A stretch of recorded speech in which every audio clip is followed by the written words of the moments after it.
So I guess this is like the first, I guess, official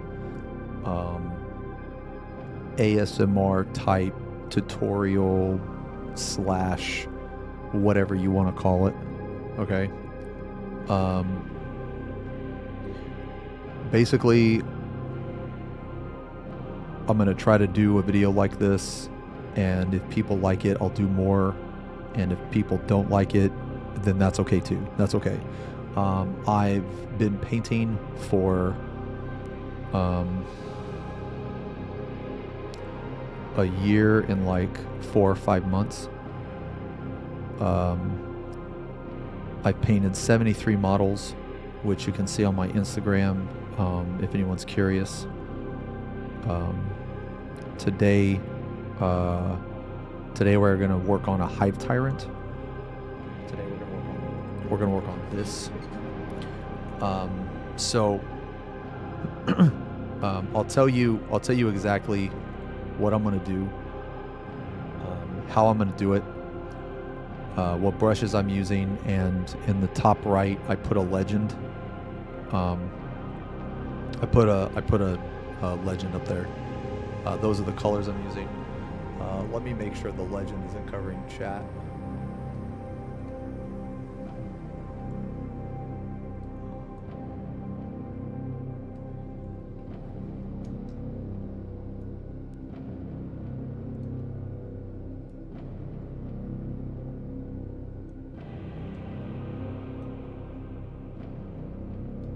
Okay. So we're gonna work on the Hive Tyrant. So I obviously painted this off stream. I primed it Chaos Black. I've used other primers before. Do I not dry brush after primer? Okay, so it depends. On this particular one, I'm not going to. Because this is what we're gonna paint today. All right, so again, I've been painting for probably a year, and I've been painting for somewhere around like a year and like 3 months or something like that. So I'm not the absolute best, but I try to learn as much as I can on everything that I paint. So I'm not going to dry brush this, and the reason why I'm not is because, well, for those of you that don't know what dry brush is, basically it's like you dip your brush in paint, you wipe off all the excess with paint, like on a paper towel. So you like wipe it all off, or whatever, you like dab it, and then there's barely any paint on the paintbrush, and then you just like, paint it like that, right? I'm not going to do it on this model, and the reason why is because of the surface, because of the curvature. So if you guys can see, so like deep in there's purple, and I want basically, if I have my darkest shadow is purple, to my eye, it makes the reds look, I guess, brighter than if it was just dark. Maybe that's just to my eye, but I want to have purple in here. And if I dry brush, what's going to happen is that these areas that I want dark, it will be light. So I don't want that. Today we're just going to be using like a normal brush, like normal brushes. There's going to be no dry brush today. Like later when I paint like some of this stuff, like over here or something, I might. To give you an example of the color scheme that I'm going with this model.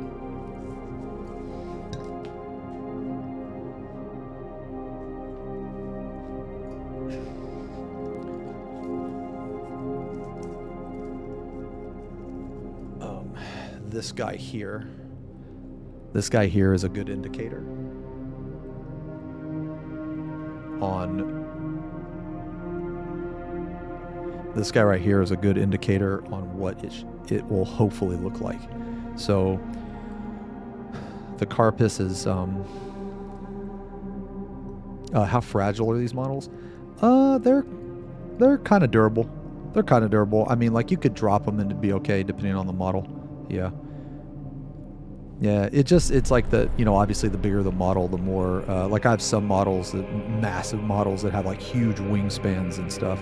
And those models, I'm sure if I dropped it, the wing would easily break off. But this is kind of the color scheme. This is kind of the color scheme I'm going for. So today we're just going to focus on the orange and purple and this part. But eventually I'm going to do like a nice like green turquoise for the second layer of armor, whatever it is. Tyranids are very fun to paint. All of these little tiny lines I have to hand paint. So we're going to be working on that today. If you like any of this, I'll show you how to do it or how I do it. This is by no way means the only way to do this. There's a lot of different ways you can do this. You mentioned dry brush. That's another way you can do this too. Just because I'm not doing it doesn't mean that it's bad, doesn't mean that it's not good. That's just not how I'm going to paint it today. So to give you the thought process on how I'm going to paint this, I have a very specific way of how I like to paint stuff. I like to lay a base coat down, a medium to dark base coat, not super dark, but a little darker than medium. And in this case, that color is going to be this. It's going to be Galvorback red. And the reason why is because this is kind of a purplish or violet, I want to say. It's more red, but it has a little bit of purple in it. At least I think so. So we're going to put this down. And then after that, one of the things that I really like to do, I do intend to paint an orc. Yo, peace out, bro. Yeah. I do intend to paint an orc. I really like painting green skin. So after we lay that base down, we're going to use Magos purple. Now, the last time when I did this, I used Flesh Terror's red. Now I have Flesh Terror's red here, and if this purple does not turn out how I want, then I'm just going to cover it with Flesh Terror's red. So using the purple here, this is going to be new. I'm just going to take a guess, and I hope that it's going to work. But the reason why, if we use that purple, this purple right here in the deep recesses will be easier to create later. So that's why I'm going to try this purple. Like I said, each time I paint, like even if it's the same thing, I want to try maybe one thing slightly different to see if it works. Because if it does, it can speed up the process, and not only it might speed up the process, but it might actually be better. Do I use a mixer to mix? I just do it by hand. No, I just mix it by hand. So anyway, sorry, I'm probably ranting, but yeah. So we're gonna put medium. We're gonna start. If you look at the legend, I put it in order as well. So Chaos Black Primer, and then Galvorback Red, and then Magos Purple Contrast. One of the things I really enjoy doing is I don't really use very many shaders. A lot of people, they will use shaders like Agrax Earthshade and Nullin Oil. I do use some of them sparingly. I use some of them rare. I don't use them very often. What I like to do is I actually like to use contrast paint as a shader, because contrast paint is thicker than a shade. And I have more control with contrast paint because I can control, like with a shader, I feel that it's harder to add paint than it is to take away, if that makes sense. So because contrast paints are a little bit thicker, they still run in the recesses. Contrast paints or speed paints, they're really good for like slap chop, but I use them as shaders because I think they're really good for shaders. And so we're gonna put a layer of that, we're going to put a layer of the Magos purple. It might not look how I want. If it doesn't look how I want, that's going to be okay. Because if that's the case, we'll just put a thin layer of flesh tears and everything will be fine. So after that, we're gonna put on corn red to brighten it up, give it more of a red, and then we're gonna do our first highlight. After the corn red, we're gonna go back in with some shadows. We're gonna make some shadows here and there. Then we'll do our first highlight, Mephiston red, and then Evil Sun scarlet. And then after we do all of that, we will then go back in and do all of these little lines. All these little lines. So every single one of these little tiny lines is hand drawn. You don't have to do this on a Tyranid. I just think it looks really cool. Based on other people's art. It's kind of like you'll kind of see this kind of style done a lot on Tyranids, and it's just really cool. So when we make the lines, these are the three colors: Wild Rider red, Troll Slayer orange, and Uriel yellow. And then finally, the last step is this blue in here. I chose blue because to me, and I don't know, like I don't know if this has like something to do with like color theory or any of that stuff. I'm kind of dumb when it comes to that, but to me, this blue looks brighter when it's paired up against a dark purple or a red than if it were to be like a green, for example. So maybe I'm crazy, but that's just why I chose blue. Plus, this blue looks really, it's very bright. We're not going to do it today, but this weapon here, should be very fun because we're going to do the same thing on this plasma, this like plasma gun or whatever that we did up here. So anyway, with all that being said, these are the brushes I use for anybody. I have a mix of Da Vinci. So these are Da Vinci and Golden Maple. These are the two that I use. Oh, wait, is that color theory? Okay. So at least I was at least somewhat on the right track. So I would recommend these two. They're kind of expensive.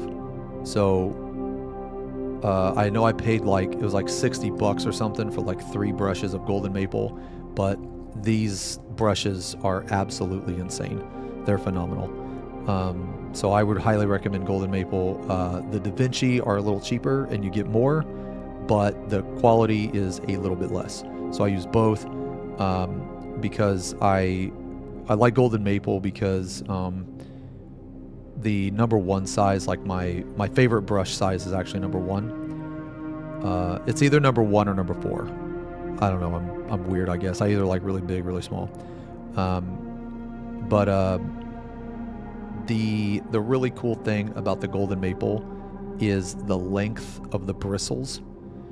They're longer than other brands that I've used, so it can be very helpful. So anyway, sorry, I forgot to mention one more thing. The white that we are going to be using is going to be white ink. The difference between white ink and a normal white, you can use a normal white fine, but what we are going to use this for, we're going to water it down, or like we're using it basically as okay, this is going to sound weird, but we're using this white almost as if we were using it as a shader. Basically, we need this white to be extremely watery so that when we apply it, it basically fills up the, it goes into the recesses. It'll make sense later for those of you that don't know what I'm talking about. But we use white ink so that way we don't have to water it down. You can achieve the same effect if you use just a white paint. Just make sure to put water in it. The paints I'm going to use today, all of them are Citadel. You don't have to use Citadel, and as a matter of fact, I would recommend Vallejo or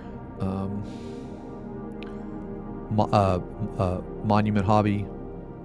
I would recommend one of them. There are some colors in Citadel that you can't. Wait.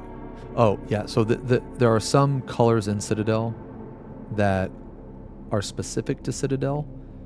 But the main reason why I don't recommend Citadel, and you're going to find out, is because of these tubs. These tubs, and I complain about this every time, these tubs are the most obnoxious thing. If you buy Vallejo, it will come in a squirt bottle, and even this white ink comes in this.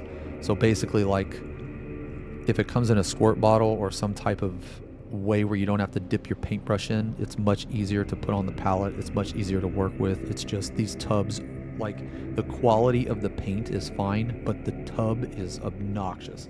So if you can get a similar color in a different brand like Vallejo or Monument Hobby, I would highly recommend it. But as a newer painter, I spent all my money on Citadel. So I'm using it. Okay.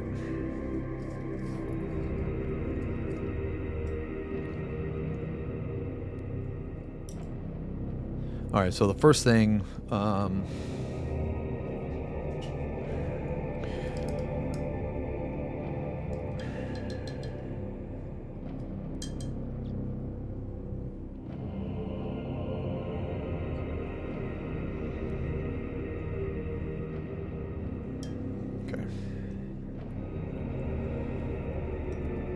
First thing I always do, man, is I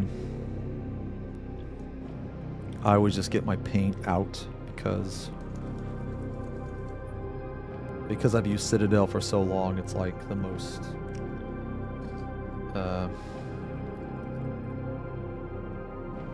it's the most like tedious process, I guess.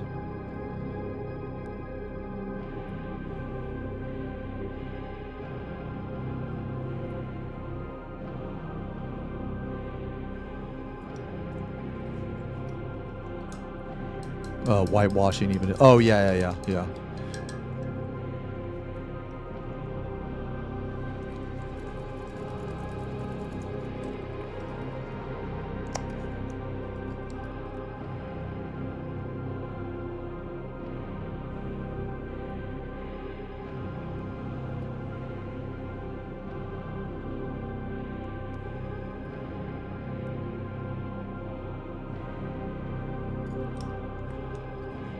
Whenever one of my tubs runs out, I always replace the color with Vallejo or Monument Hobbies.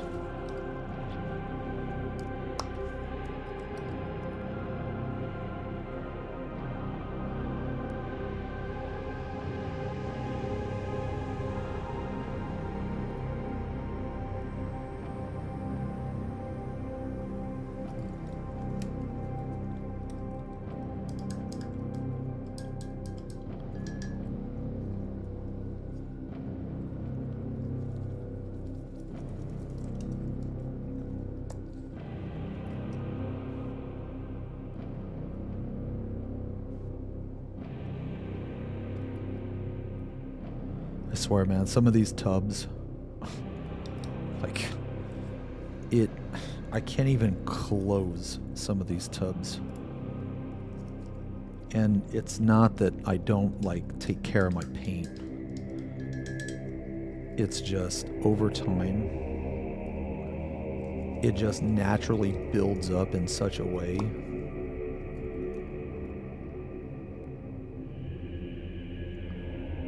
to where it just gets clogged. It's just bad, man.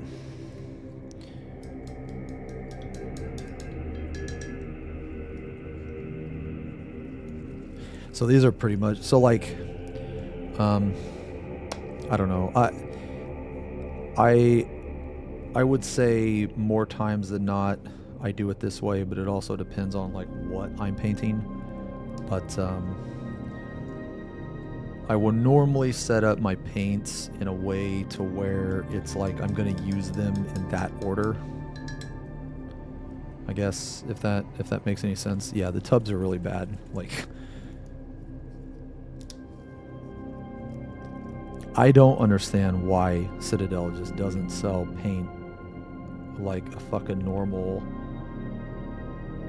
fucking company, man.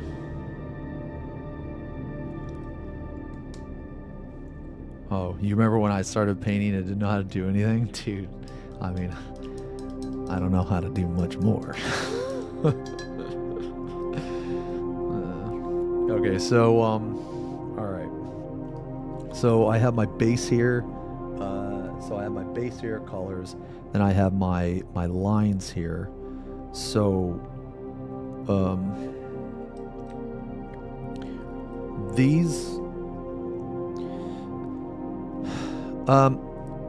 So I didn't mention Screamer Pink. I didn't put it in the legend, but I have it here just in case.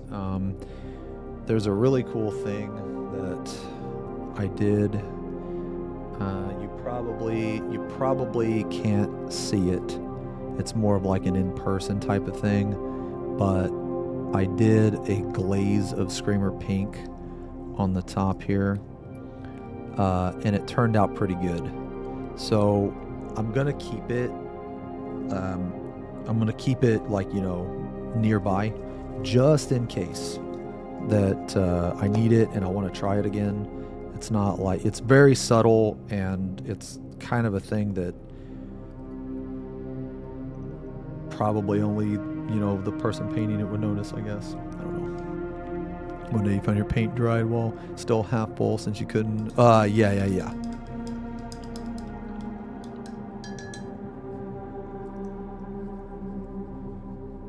If there's one thing I'm gonna loop about, it's gonna be the Citadel tubs. Okay. All right. So here's one thing I would recommend doing, man, is get yourself an eyedropper. You don't have to, but it really helps me because you fill it with water, obviously, and then you're gonna need a lot of water when you paint. So I normally put little droplets like in between, so that way you don't have to constantly go back to your water cup. You know what I mean? Okay, so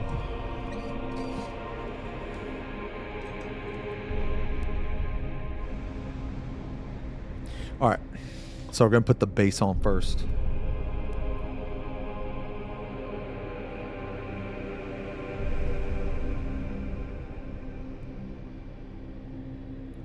So the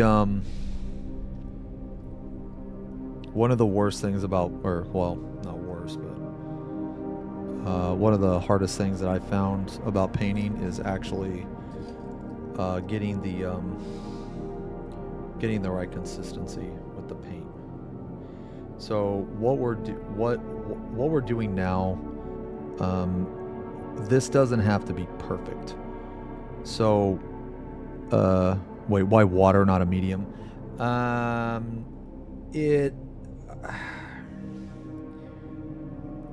I'm not gonna say that a medium is bad, because I don't think it's necessarily bad. I think it's more like a placebo. I have used medium. I actually have some medium back there. I just haven't really noticed the difference. And if there is a difference, I don't know if I want to spend money on it because I barely even notice it. If that makes any sense. Let me hold on a second. I forgot to update my category.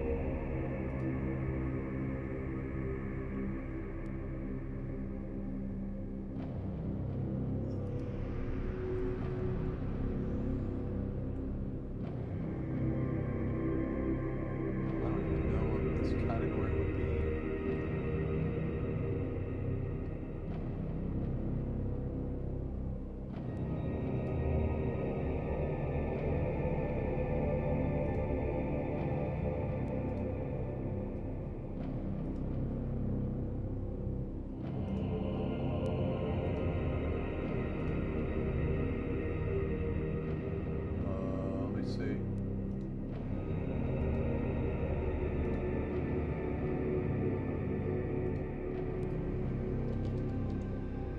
Warhammer?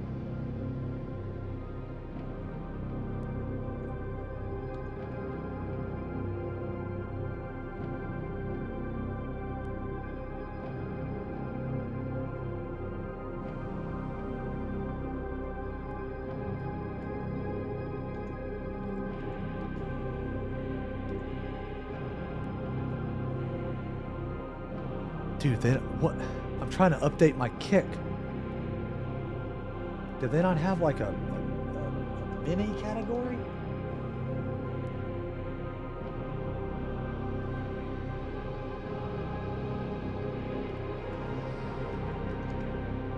Okay, I guess just art.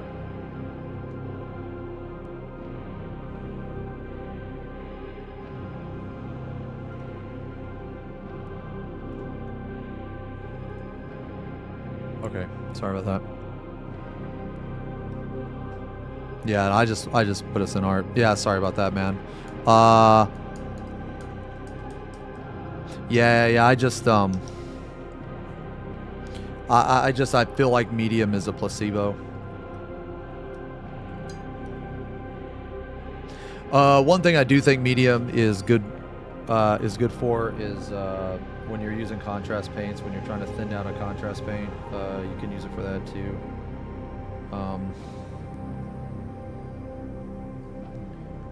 But for the most part, no, I just use water. So like this step right here, one of the things that I've realized, I guess, is this step right here. It doesn't have to be pretty. Like the first initial step, it doesn't have to be pretty. It doesn't have to be precise. You just have to get the paint on there. Just as long as you don't get it into get it all over what you've already done. I've painted a couple Horus Heresy minis, or at least I think I have. I painted Conrad Cruz, which I believe was a Horus Heresy mini.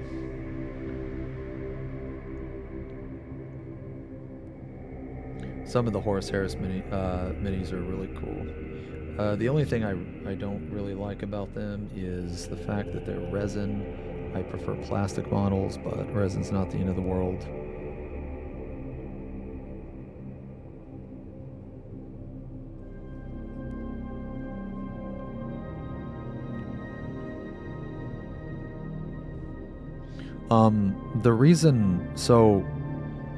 The reason I painted this, so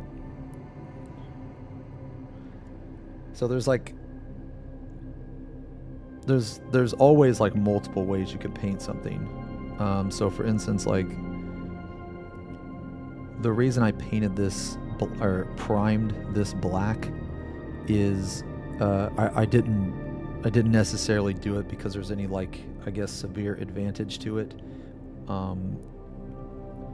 I did it because I prefer to build from the ground up, meaning I like to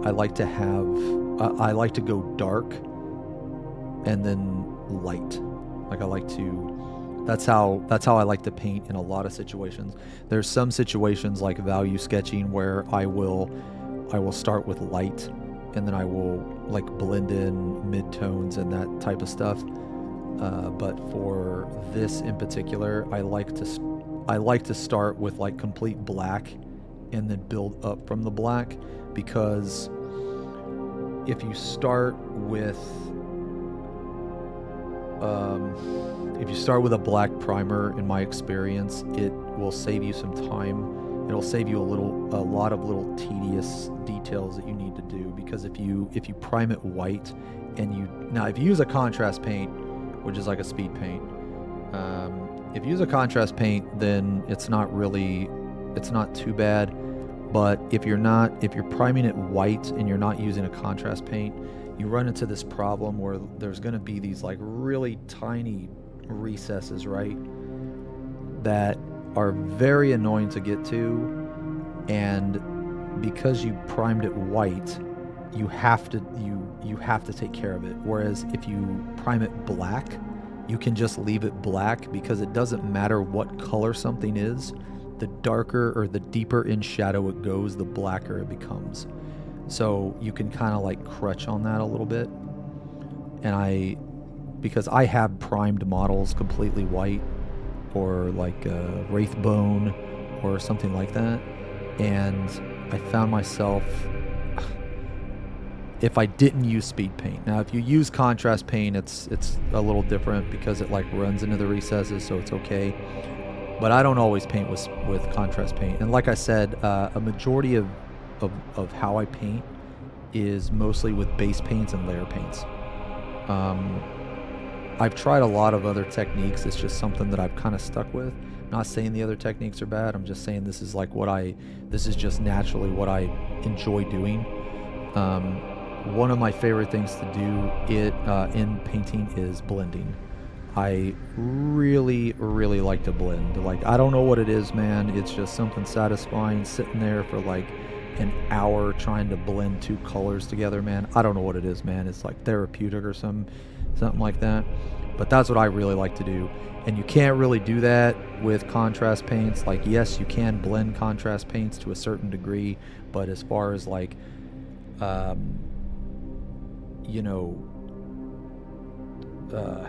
getting extremely very precise blends, it's much, much harder to do that. And that's the kind of stuff that I like to do. Like, I don't mind sitting there and trying to blend something for like 40 minutes. Now, obviously, like, if you're sitting there trying to paint, a full army, then yeah, you don't want to do it like that,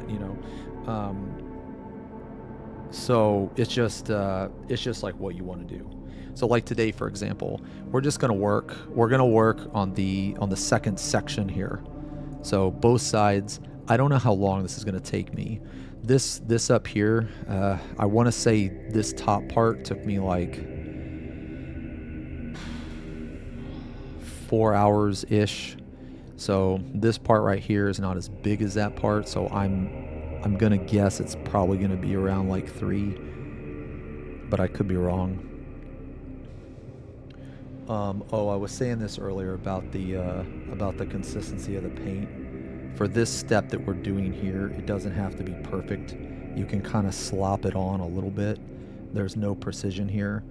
The entire point of doing it like this is because when we put the contrast paint on, since the contrast paint is thinner than like a base paint, the base paint is going to really shine through. Well, maybe shine is the wrong word. See-through, there we go.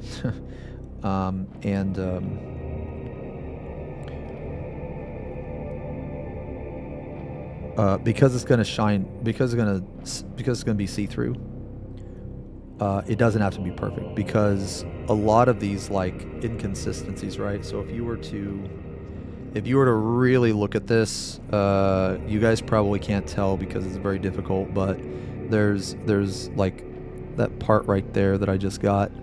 It was a little bit lighter than this part over here, for instance, but you're not going to notice that after you put on the contrast paint, because the contrast paint's going to cover everything up.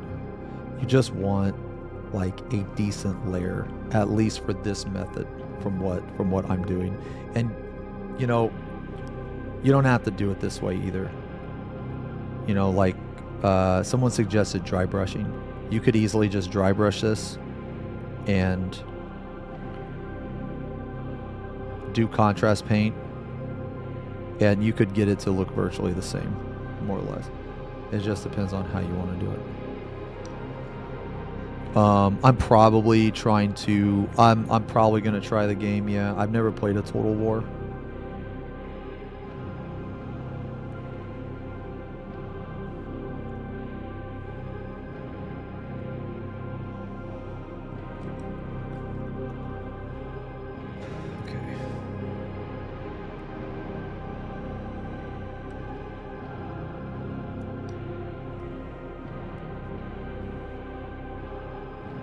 I will say it looked pretty cool.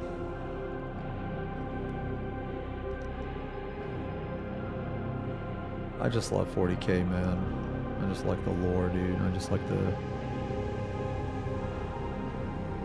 Oh no, man. I don't know what it is. It's just really awesome.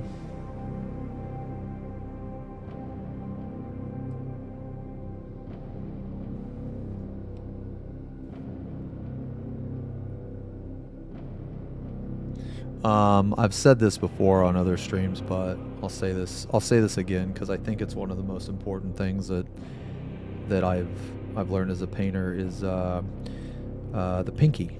So sometimes when people see some of the stuff that I paint, or just not even me, but just in general, when you look at something and you're like, okay, well, how do you get the precise lines? Like, how do you make it so straight? How do you get the brush in there? Like, how are your lines so straight? You know, like, how do you do that? And the thing is like, if you watch like some of the best painters, man, they're never painting like this. You know what I mean? Or like very rarely. They always use the pinky. So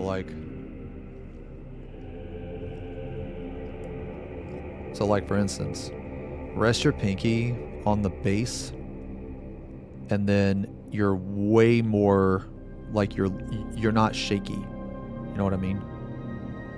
You're not shaky. At least I'm not. You don't have to use your ring finger. Like if using your middle finger is even better, you can do that. It's just my ring finger's natural, or more natural. But if you use the pinky, I'm telling you, man, you will be able to paint a line so straight that people will think that it like came that way. You know what I mean? I get banned on Twitch for showing you a little. You know what's funny, man, is that today I woke up and I got an email saying that my account was suspended for 1 day. So I got a temporary 1-day suspension, and the reason they gave me was because I was playing a prohibited game, and I have no idea what that means, considering the fact that I've only played Final Fantasy. So I think that I got banned for the Little Zeems incident, but they sent me the wrong reason. I have no idea why I got banned. It was literally just that. And it's only a day. And I guess next Monday I'm going to get the details from my partner rep, or at least I'm going to try. But either way, it doesn't really matter because I guess it's only a day, so I don't really care, kind of thing.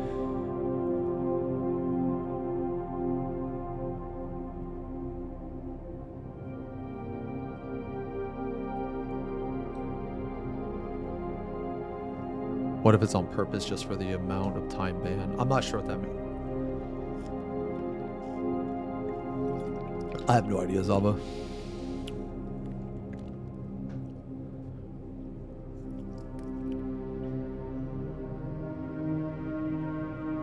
All right, so, okay, so this is looking about the right color that we want. We want a dark reddish purple, and the reason why is because I really want to put purple. I really want to make the shadows purple. I want to have a very dark purple. I think it'll make the red. I think it'll make the red and oranges pop a little bit more. So the next thing we're going to do, so I'm going to let this dry just, I'm going to let this dry just for a couple minutes, man. I'm going to use the bathroom while I let this dry, and we want this to be completely dry, because the next step is contrast paint.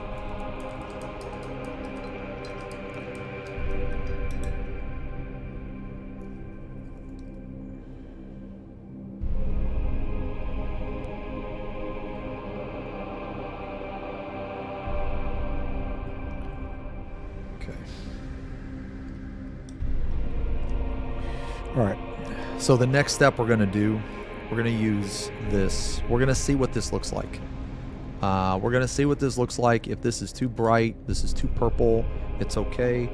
We got this we got Shyless Purple as a savior. This is a ridiculously dark purple. I don't want to go this dark. unless I have to. So we're going to try this first and see what happens, but we need to let this dry all the way. Putting contrast paint on drying paint is bad. So I'm just going to take a second. I'm going to use the bathroom while that dries, and then we'll put that contrast paint on.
This soundtrack is awesome, man.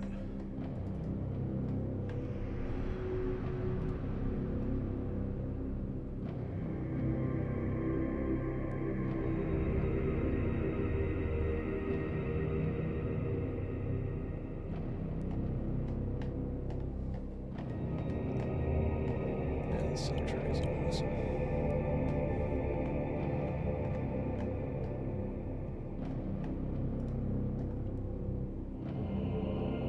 Holy moly, the new Angron is $275. Jesus. Alright. Yo, XFFing, good night. Okay, so. Okay. Alright. That looks dry enough. Okay, so next up, contrast paint, Magos purple. One of the things I mentioned earlier that I really like to do is I like to use contrast paint as a shader. So we're gonna add a purple to this. Hopefully it stays just as dark. If not, gets a little darker. I don't know if it will though, because Magos purple is it's not exactly a dark paint, but we shall see.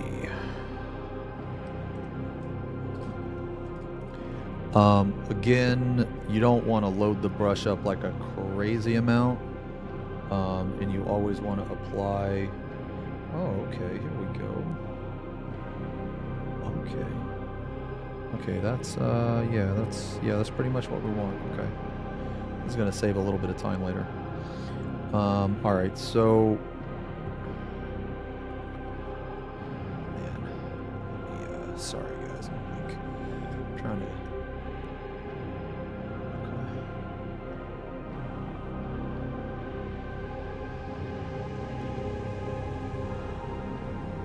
Camera doesn't exactly have autofocus. Well, it does, but it's not exactly good.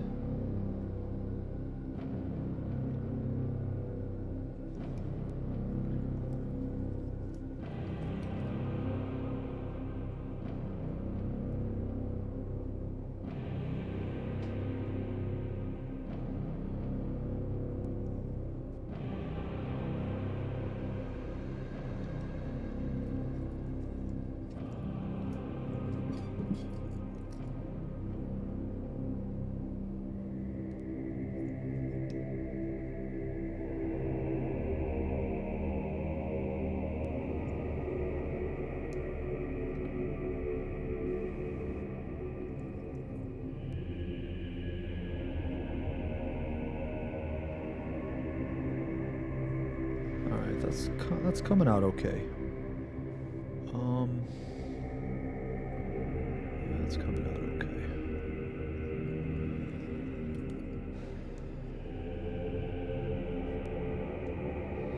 Painting this section a little different than the first one, because on the first time I painted this, I found myself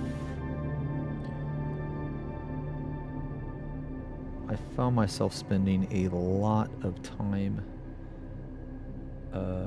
that I deemed, like, I guess, unnecessary on the shading part.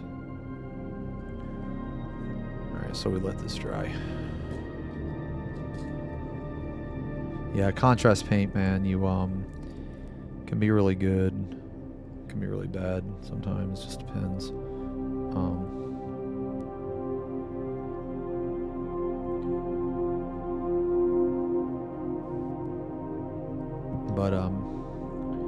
Yeah, one of my favorite things to do though is I really like to kind of sandwich contrast paint in between two base paints, because contrast paint is a very good shader and it has real good coverage, and you don't have to be precise with it. You can just, you know, slap it on there and it does a lot of the work. It does a lot of the work for you. I read Kick Chat. Kick and YouTube are all I have left after my band.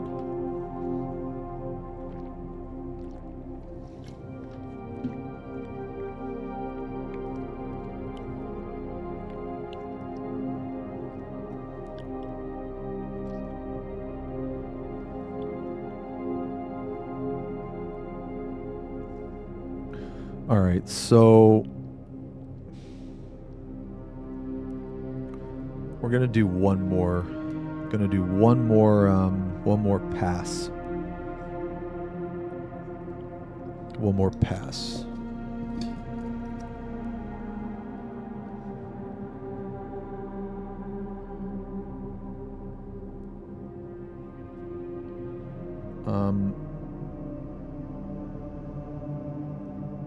You guys follow Duncan Rhodes? So Duncan's like saying, right, is, you know, two thin coats.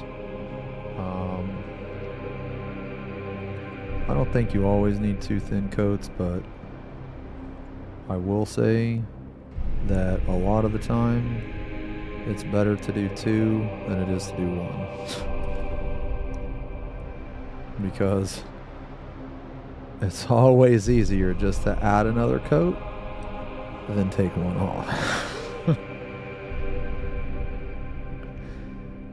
Because you ain't taking one off.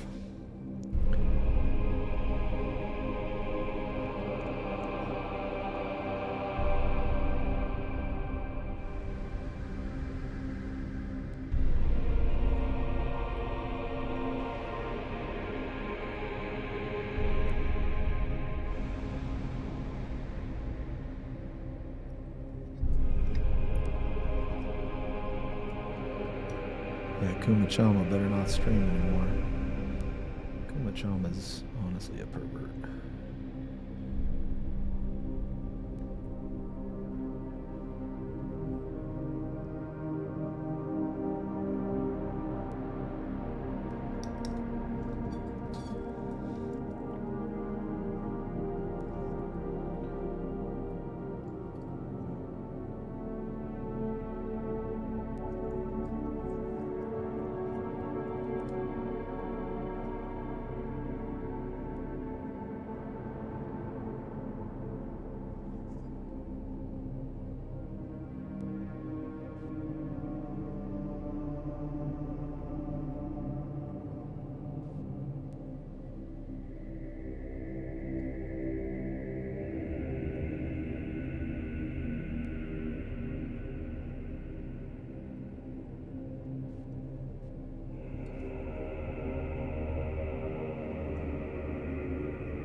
Okay.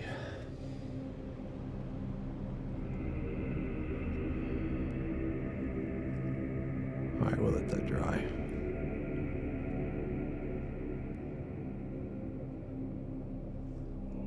Yeah, no, that's okay. I mean, it was probably. I mean, the only thing I can possibly think of is the little Zeems incident, and it's fine. Like if if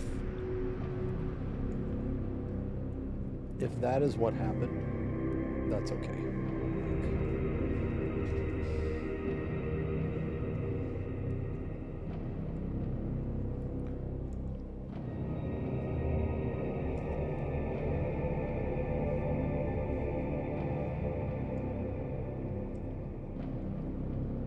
All right.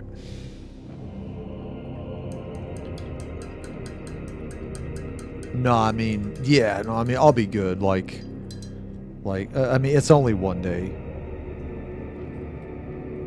Like, I'm not even worried about it. It's like one day. And the thing about Twitch is that like multiple bans don't increase the penalty. Only multiple bans of the same incident. So like for instance, let's say that, you know, I got banned for, you know, showing a penis, you know, like a cartoon penis. Okay, well, let's say,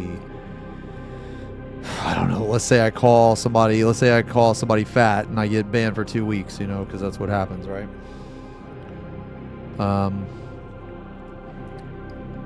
Even though that's like my third ban, it won't be more severe. Does that make sense? Because it's not the same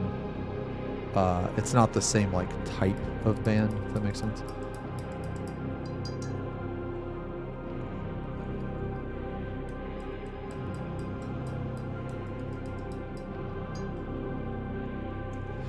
Okay, so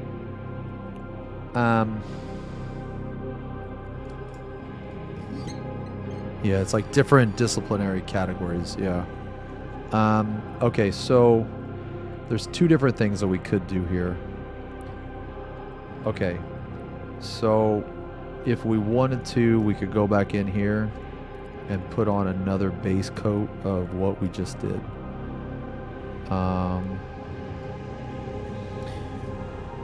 But and I would say that you could do that.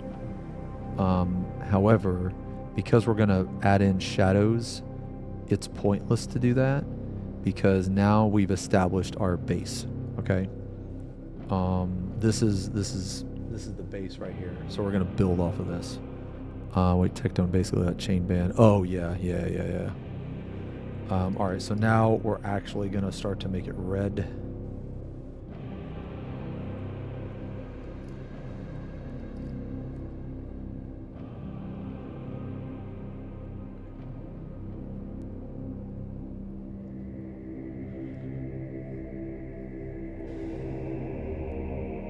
So the consistency that we want,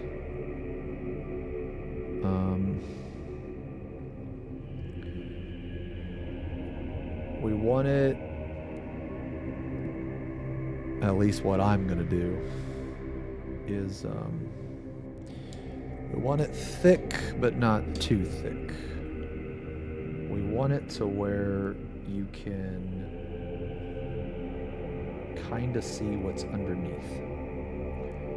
That's what we want. And we don't have to be extremely precise with this.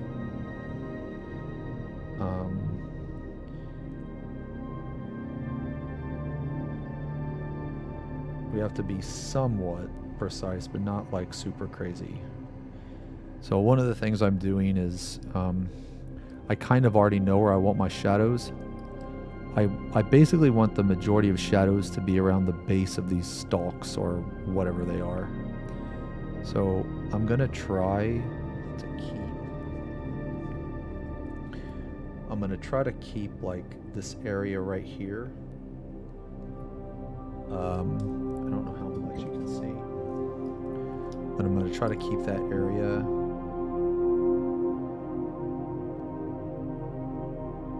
kind of purpley. So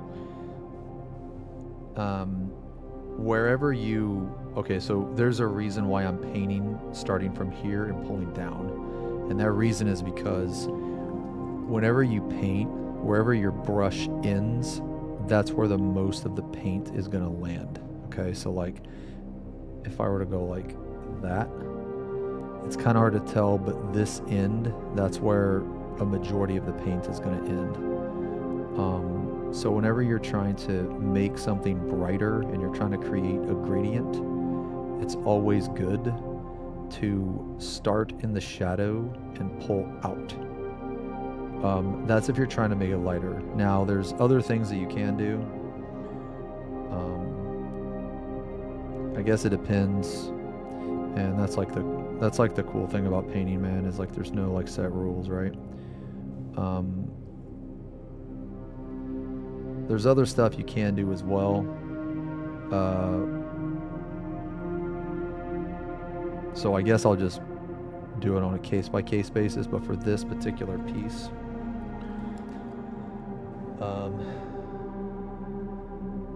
sorry if the model is ever too far away from the camera, or my mic is too far away. Sorry, I'm having to like.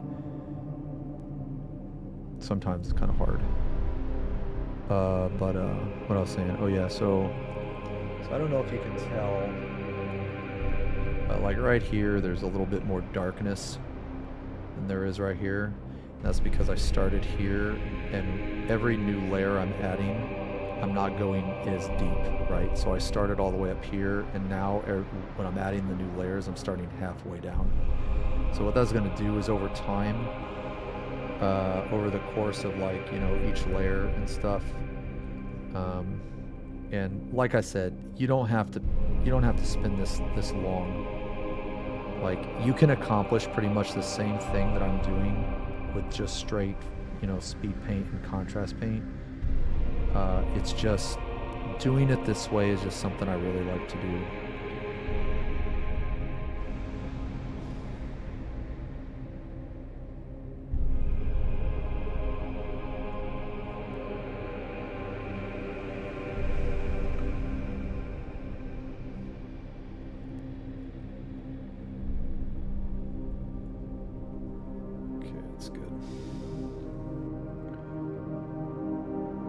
So, yeah, just again, what I'm doing is I want this area around this, like, you know, stalk to be a little darker. So I'm always like starting from there and I'm pulling away from it. And what that's going to do is over time, it'll create a gradient. An FP Pong, red to purple gradient. It'll create a gradient that,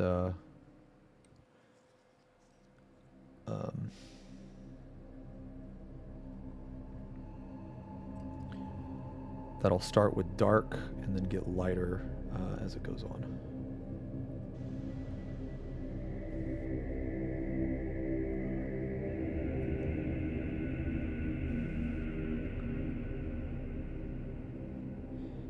And again, you want the consistency to, like, man, hopefully you guys can see. It might be a little hard. I'm trying my best to keep it in the light here, but hopefully you guys can see, like, that each time I apply the paint, you can see just a tiny bit of the layer underneath.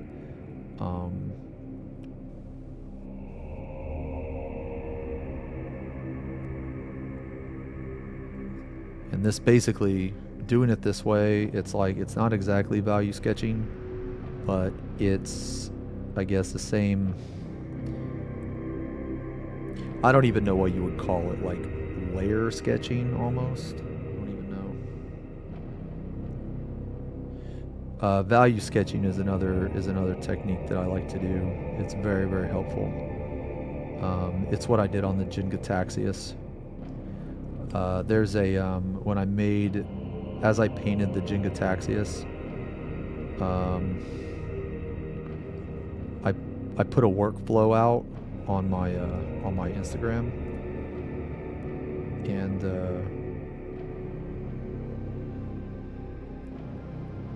it basically just shows everything you need to know.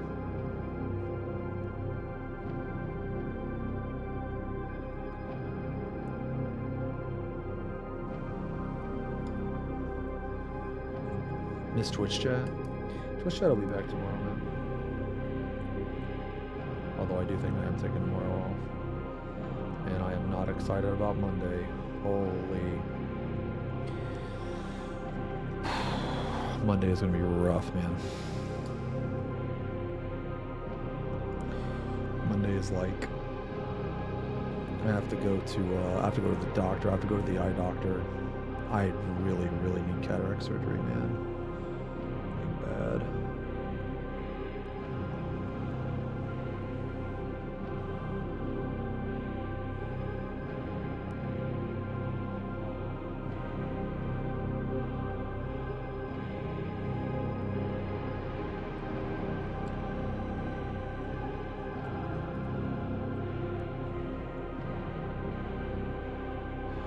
Oh yeah, just to kind of finish my thought earlier, yeah, Duncan Rhodes, if you guys don't know who he is, man, and you're ever curious about painting or anything like that, definitely give him a follow.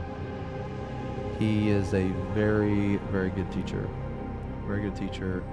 And he is a very skilled painter. And one thing that I have noticed,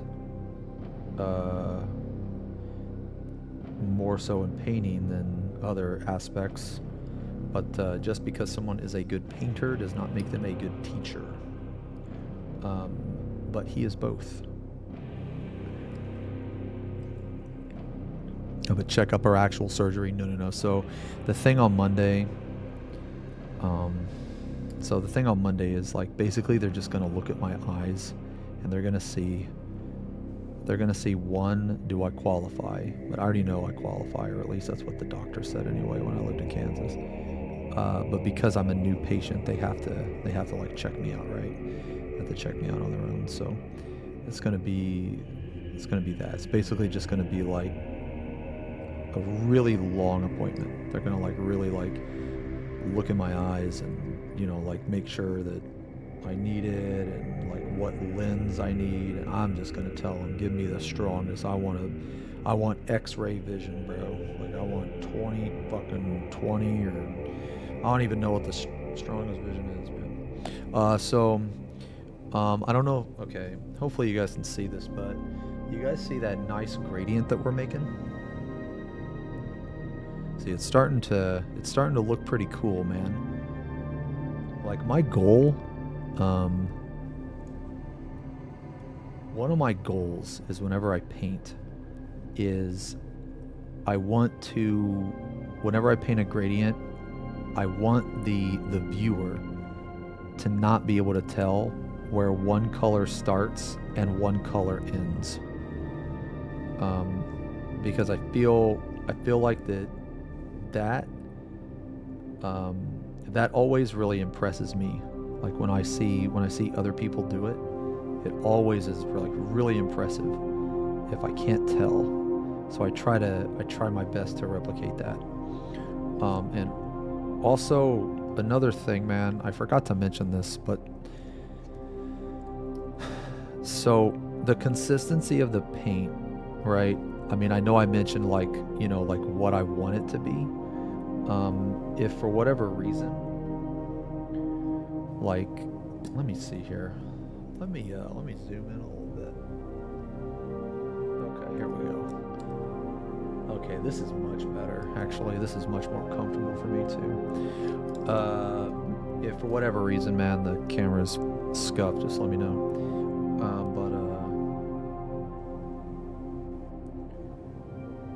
Trying to get the right consistency of the paint is sometimes difficult, because you need a good, I would say a layer paint is, so one thing people will try to do when they explain it is they will try to explain it in percentages.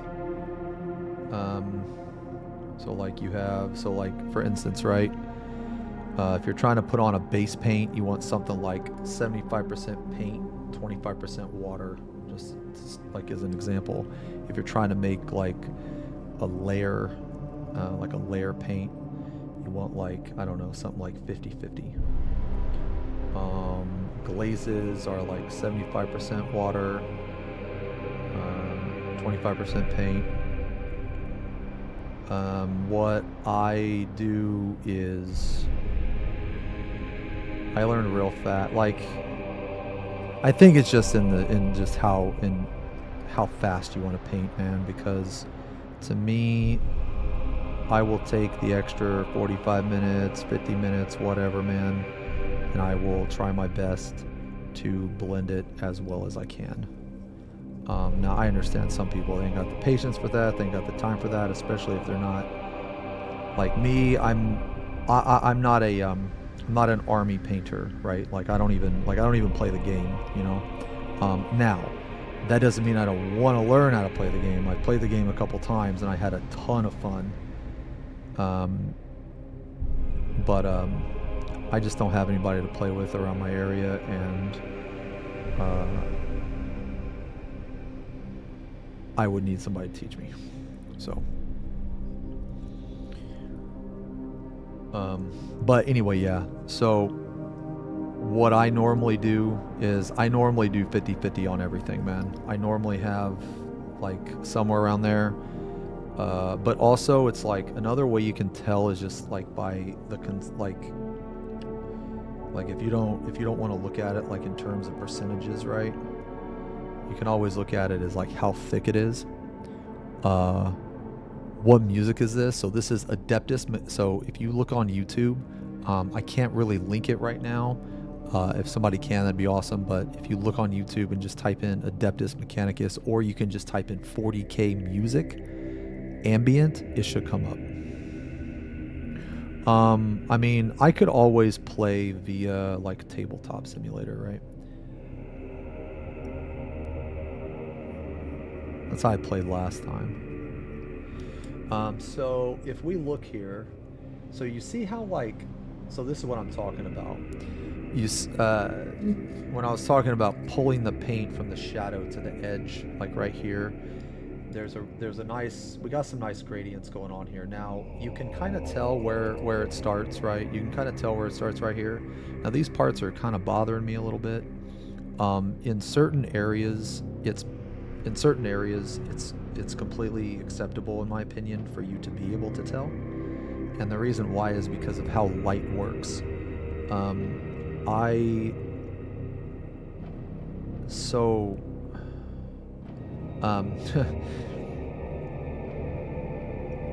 The more, man, how do I want to word this? The more you understand how light works, man, the better painter you will be, I want to say. It'll save you time, and it'll also make things look better. So, like, let's say this wasn't Tyranid armor, right? Let's say this was like a piece of gold armor, or silver, for example. Well, you would have like super bright areas right here next to immediate darkness and shadows. So like, because that's how metallic surfaces work, right? If it's not a metallic surface, then it's gonna behave differently. You know what I mean? And another thing you could do is when you're like, you could put it underneath the light. So you guys see how there's this shadow right here, right? Well, that's not a different color of paint, because when I turn the model, it's the same color, but when you turn it right there, it looks like that I painted that, but I didn't. So what that means to me is that if you were to look at this with the light source being above, I need to put two darker lines right here. So I'm going to do that later. I'm going to do that before I put the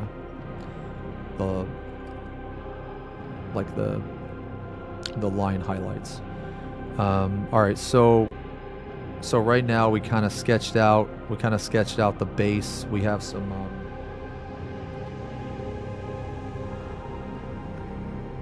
as I said earlier, the main shadow area is just around the stalks here. It's just around the stalks. Also very little pressure too when you paint. Just always remember that it's just it's just a lot easier to put on two coats than it is to put on one super thick, you know.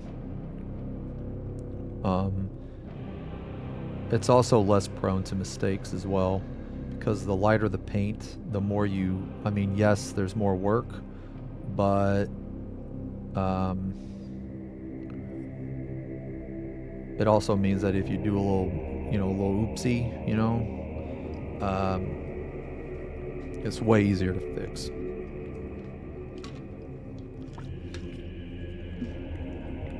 Okay, so this layer doesn't have to be absolutely perfect, as long as we have an idea. So if you look at this stalk here, you can clearly tell that it's purple here, kind of stays the same color, and then right around here it changes. Okay, so this is basically like, it's kind of like value sketching, but I would say more like value layering or something, or sketch layering. Let me show you the Jenga Taxius for those of you that weren't here earlier.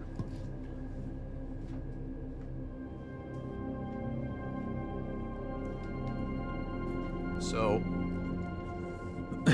I'm not doing any value sketching today, but if you want to see value sketching, this is a good example of value sketching. Basically, you sketch in the light where you want it, and you're going to have very, very rough transitions. So you sketch in the light, then you go a little darker, a little darker, a little darker, a little darker, and then eventually, when you blend everything together, because you've sketched everything out. So for instance, on this one, I had a line running from here all the way down, just a single line, and then the same up here. I had a line. Now this line was a dark blue. Wow, thanks, Red. Yeah, this guy's really fun to paint. I'm gonna finish him, but I'm not exactly like, this is the first time I've ever tried to paint chrome, so I'm not sure what I want to do right here, man. So yeah, this is for another day, but I'm just showing you guys this so you can kind of understand what I mean when I say value sketching. But you start with a very dark line right here, and then you go a little bit lighter, and then you go a little bit lighter, and then lighter, and then lighter, and then eventually over, when you blend back and forth, eventually you'll end up with this gradient, which hopefully when you look at this, you won't be able to tell where one color starts and where one color begins. That's the goal. So if that's what it looks like to you, then I met my goal. Or at least hard to tell. I'll put it that way, if it's hard to tell. But sometimes it's okay to have like super dark spots. So like this right here, right, for instance, the way that metal is shaped, if you were to look at like a shoulder pad, for example, the middle, like the top middle of the shoulder pad is going to be, there's going to be light reflecting there, and there's going to be darkness underneath, and the darkness underneath is just where the reflection is, right? So like it just depends. But this is what I use for value sketching. This is more like I said, I guess value layering, if you will, or something like that. I don't know. I don't even know what to call it. Okay, so going back to what I was saying, so now we're gonna put in the shadows. To use the shadows, we're gonna use Nagaroth, or what is that? Yeah, Nagaroth. Yo, shake the devil out of it.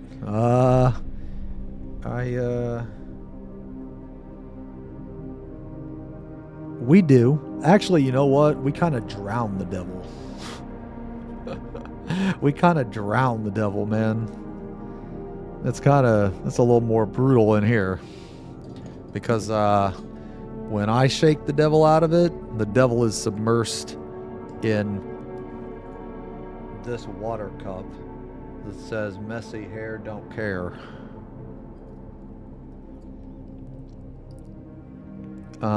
So for these shadows, we are going to do what they call a fat glaze. So what is a fat glaze? A fat glaze is a glaze with a little bit more paint, at least from my understanding. And the reason why is because we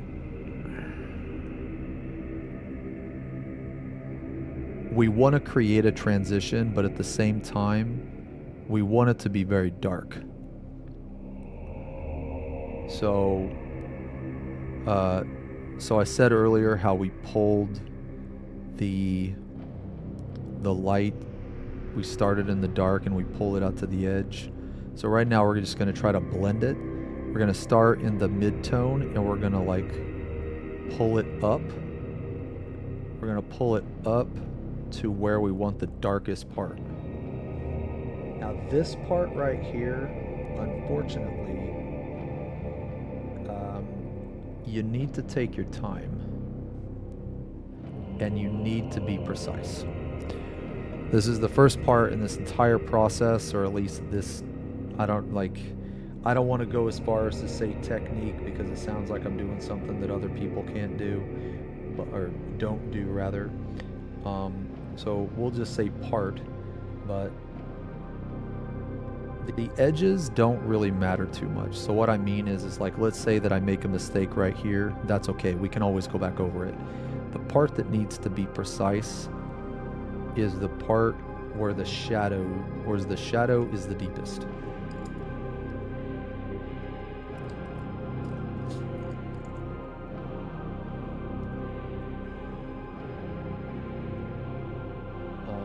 For whatever reason, man, you can't see or anything like that, apologies.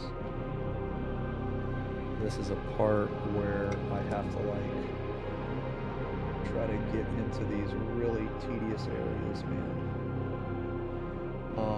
And we are using a fat glaze again because we want the paint to be thin.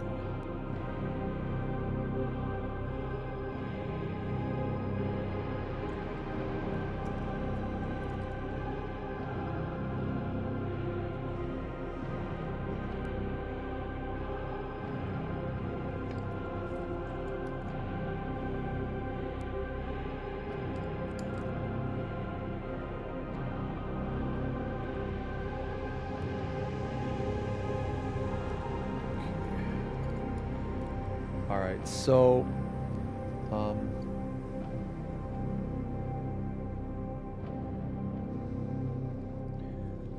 so I know right now the gradient that we did have, we destroyed a little bit of it, but that's okay. Especially like if you can see right here, there's a very obvious like line here, right? That's okay. That part is fine, because we're gonna go back over that anyway, so it doesn't matter. It doesn't matter if that part kind of sucks, because regardless if we got it perfect or not, we were gonna have to go back over it, or at least, you know.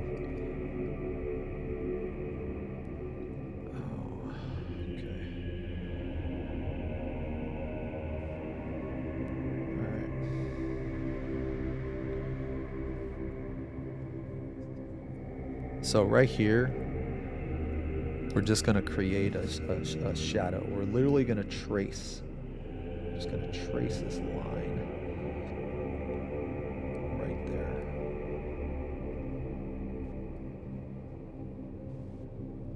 And the reason we're doing this is because now,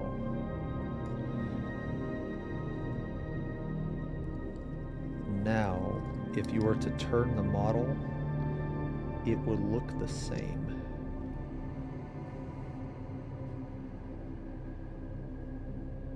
And another reason we're doing this, again, is because the way light works.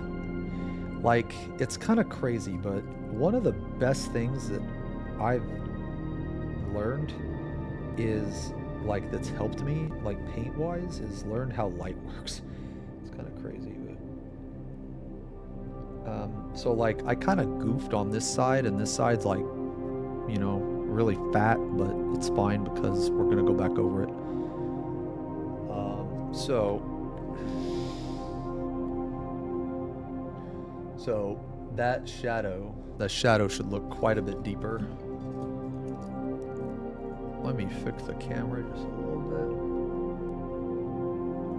Okay, there we go. So the shadow should look deeper right there. All right, now we got this stalk to do.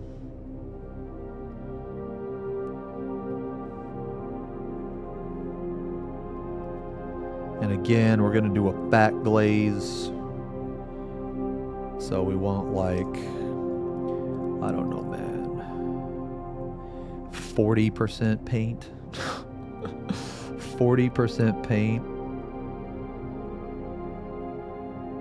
60% water. Honestly, maybe not even that much paint.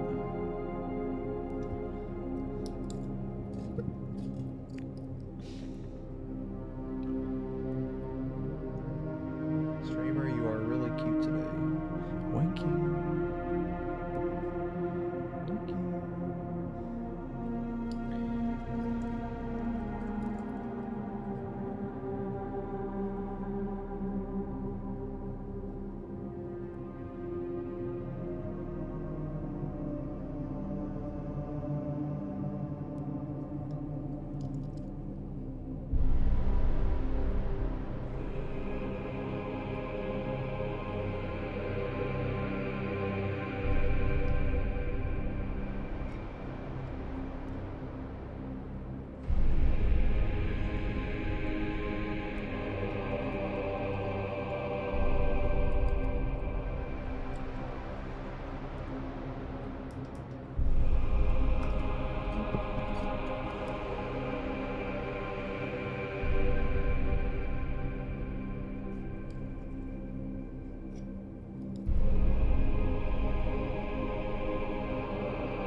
Okay. Let's go over this one more time.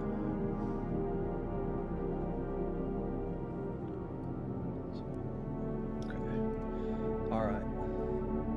So that's looking good. At least decent. It's looking decent. Ooh. Okay.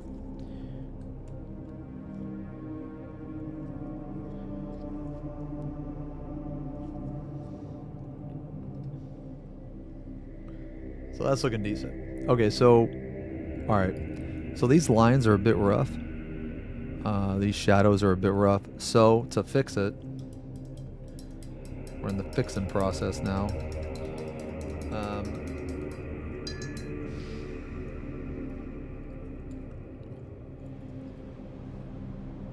We're gonna go back to our base, which is corn red.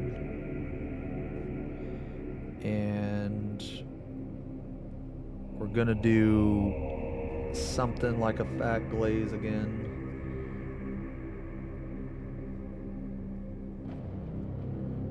Something like a fat glaze. And we're basically gonna do, oh, for those of you, okay, so for those of you that don't know what I'm doing. So I put the paint on the brush. And when I wipe off the excess, I make sure to spin, okay? So you want to do this. You want to spin it. And the reason why you want to spin it is because you want your point. You know what I mean? You want it to be a point. Okay, so that looks okay. All right, so we're gonna do the same thing as we did earlier. I'm gonna start in the shadow. Start in the shadow, and we're just gonna pull out.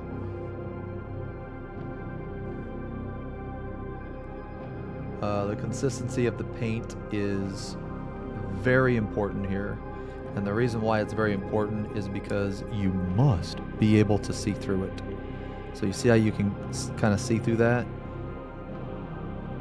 You need to be able to see through this. If for whatever reason you're like, well, I don't know if I'm going to be able to see through it, just put some more water on it, because you can always put another layer on. Yeah, there we go. So you want it to be, like, in my opinion, I don't necessarily think that you need to glaze right now.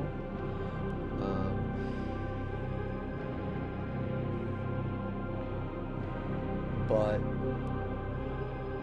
it needs to be pretty close. But you can glaze. And again, a glaze is like, you know, somewhere around 25% paint, 75% water-ish. And you're gonna have to do multiple passes of this. So just keep that in mind. So for instance, like if you put on a layer and you're like, you know, what the heck, this did nothing. That's common. So for this part in particular, there's a very, very, very obvious line here, right? So we have to try to make this line a little bit better. We have to try to blur this line just a little bit. So to do that, you're going to start in the shadow. You're going to pull out.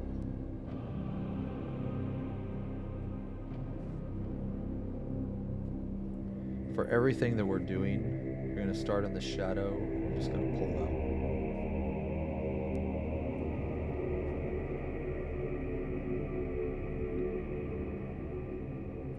And then slowly, over time,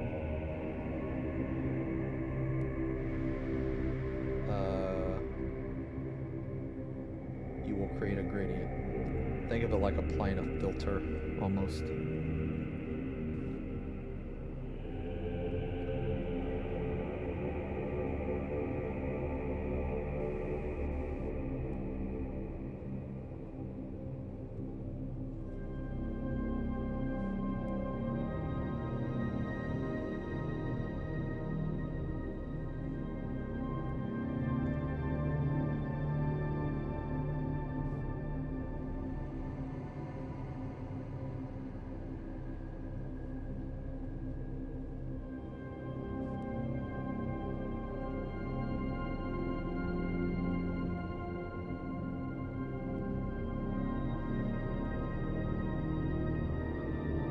This part is another part where you need to be precise here if you want to make it look as good as it can.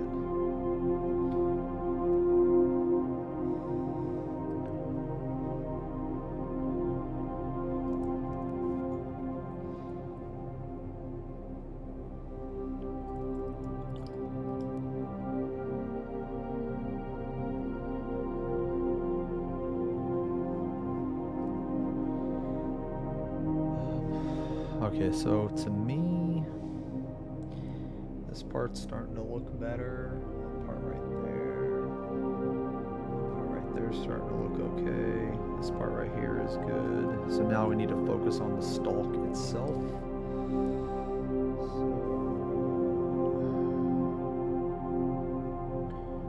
And remember, this purple, I mean, you know, don't have to do it this way, but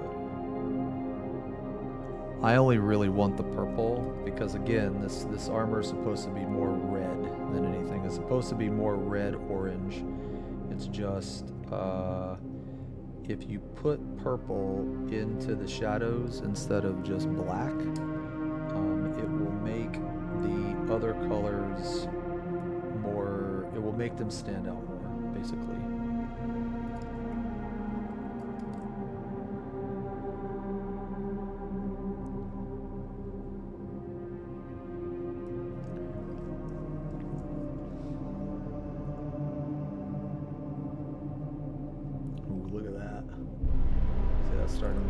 Starting to look pretty good.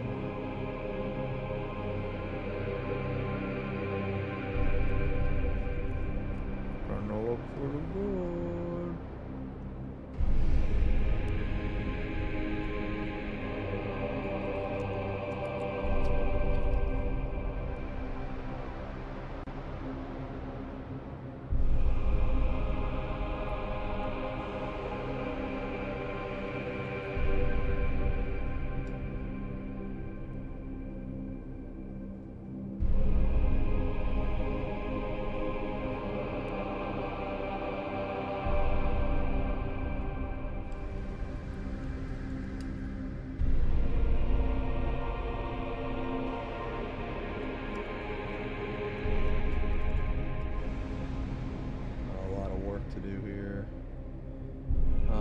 That's okay.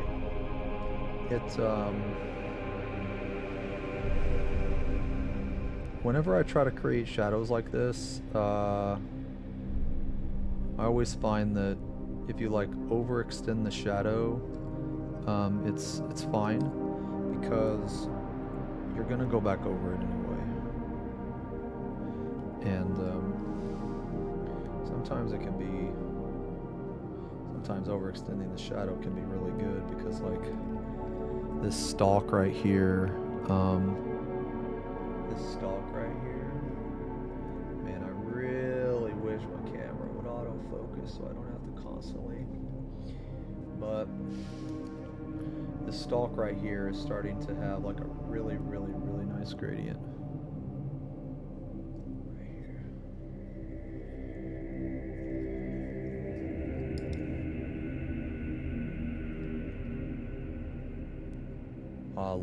I love painting. Amaya, yeah, I love painting, man. It is a hobby that you guys got me into, man, and I couldn't be more grateful. I just think it's really fucking cool, man. Like,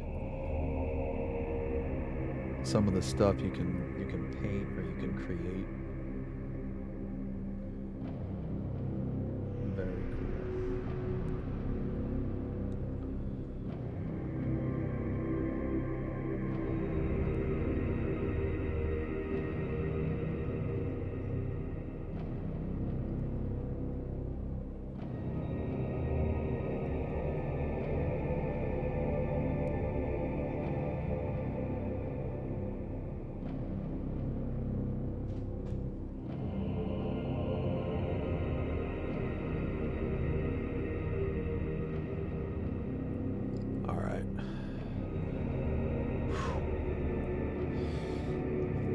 Man, that's popping.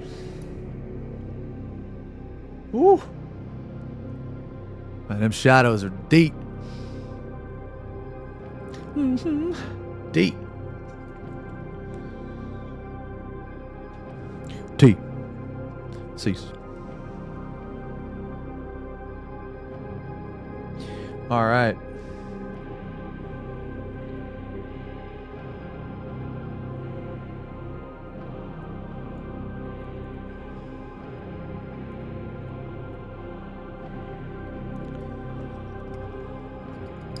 Just do a little bit more right here.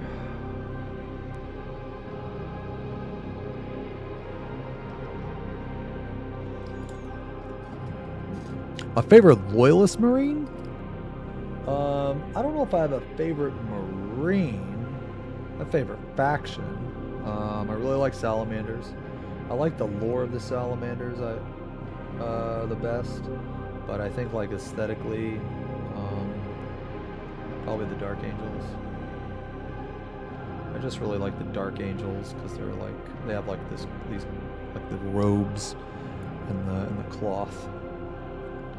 Okay, so all right, so right now, guys, we are so right now we're looking pretty good. We got our shadows in there, which is good. So now what we're gonna do is slowly start to build up now. I have heard of Tyros. I've heard of him, but I don't know too much about him.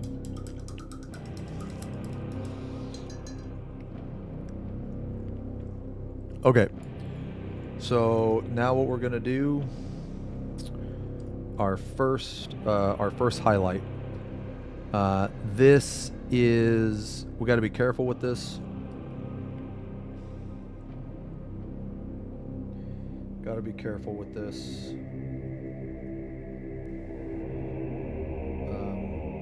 This is the part that that now we're gonna have to start being a lot more careful.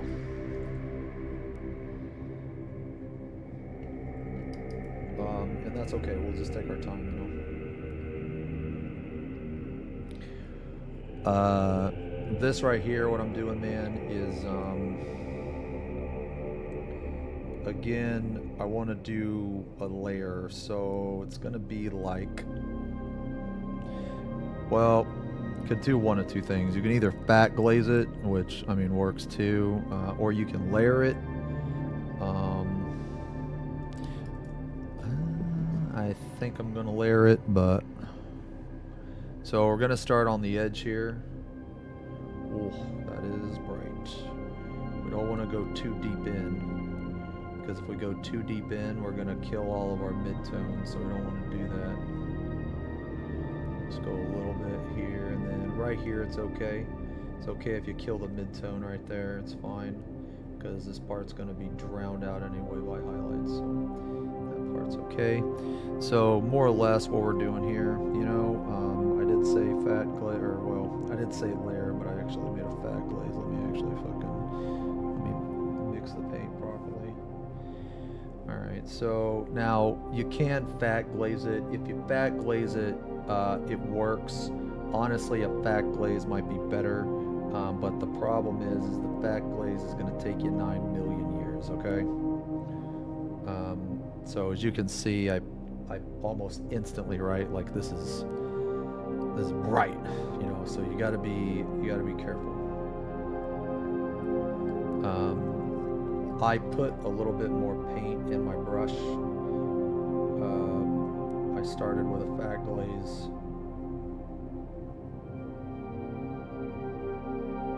But I don't want to be blending for 9 million years.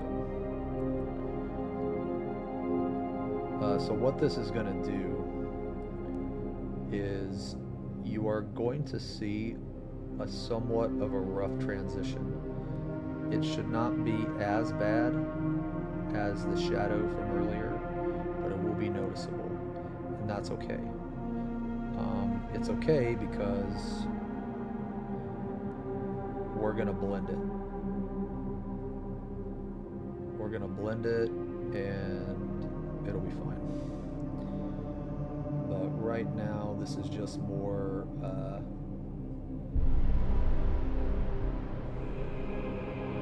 I guess value layering, however you want it. So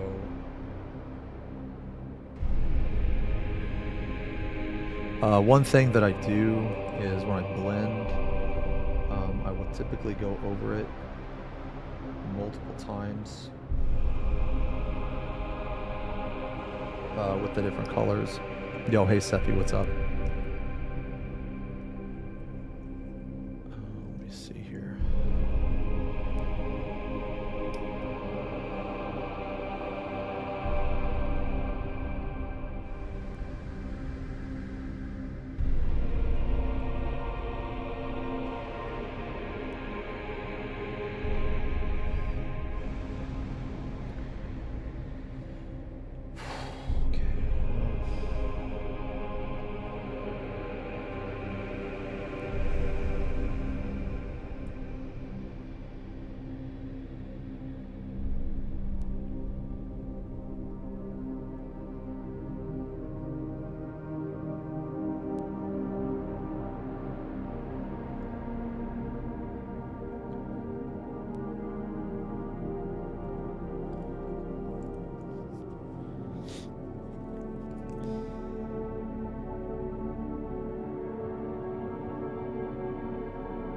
Once we get all these edges out, it'll be a lot easier to kind of see what the heck's going on, you know.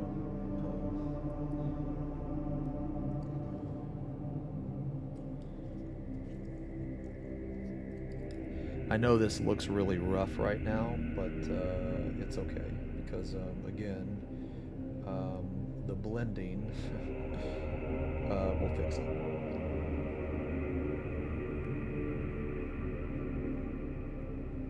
And we're not really worried about the stalks right now. Worry about the stalks later. So I know this is a rough transition right here. I don't know if you guys can see that or not, but that's a very rough transition right there, and that's okay. We shall fix it.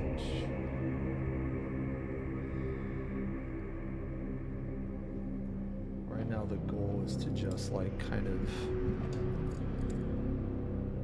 get a good gauge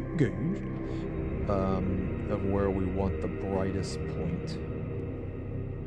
And then after we get there, we can smooth everything out later. You know, a lot of this is just about getting the paint on the model. Get the paint on the model and then just fix it later.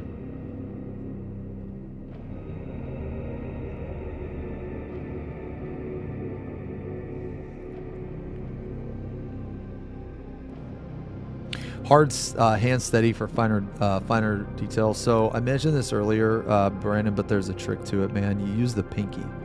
So it'll take a little bit. Oh, wrong paint. It'll take just a little bit of time, but if you watch, like I don't know if you paint or anything, but if you do, the next time you watch a person paint, pay attention to where their pinky is, because their pinky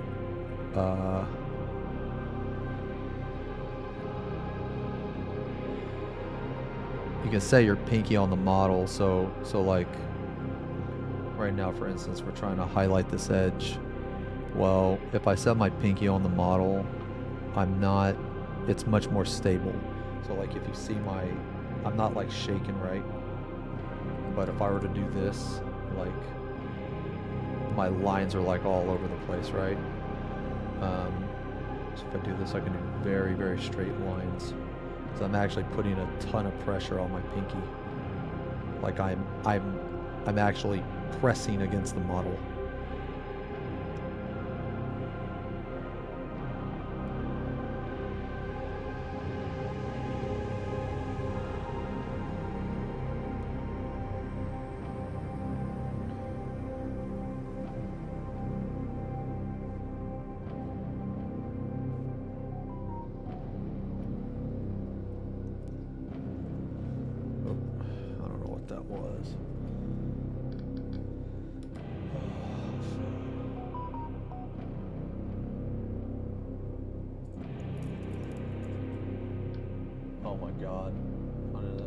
Check in.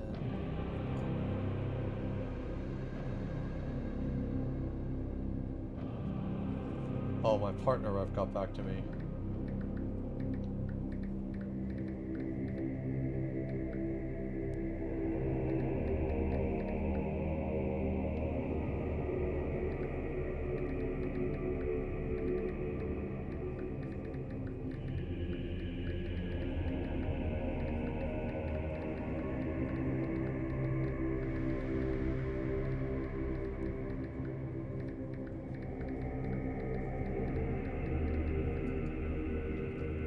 Let's see. Yeah, let's see.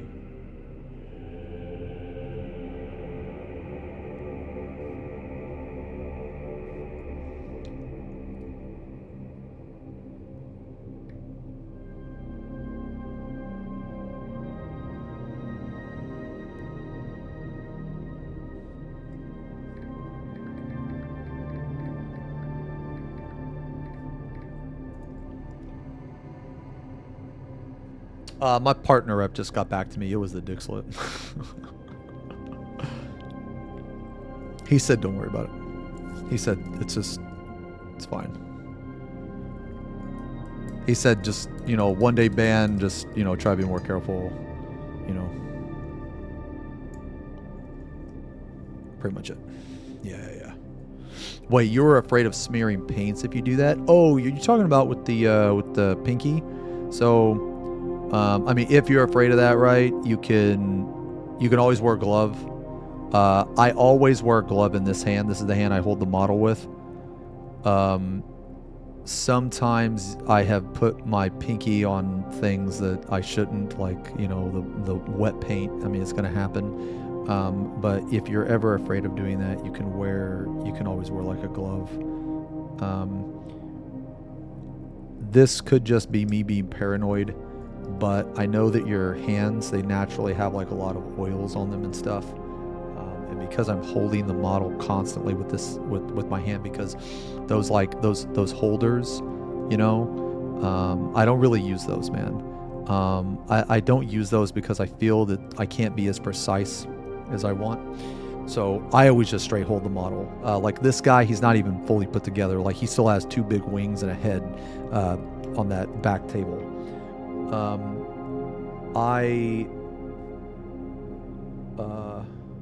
If the paint is dry, you should be fine 100% to like rest your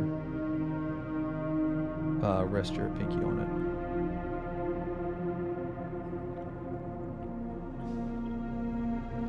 But since I'm constantly holding the model, here's another thing with the way I paint. I'm pressing my pinky against the model at the same time my index finger is pressing the other way. So I'm basically sandwiching the model in between my 2 fingers, and it gives me a ton of stability. And I just do it naturally. So like, I feel like that it's really helped me.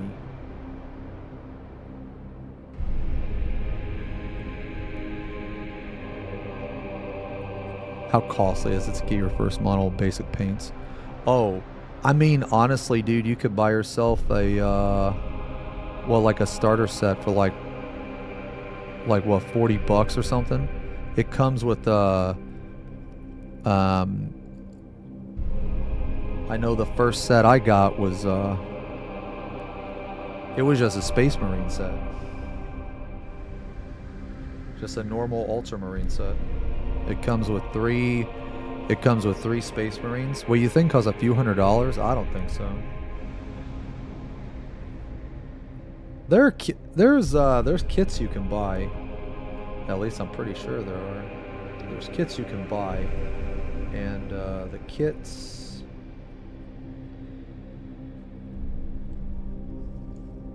are typically not that bad.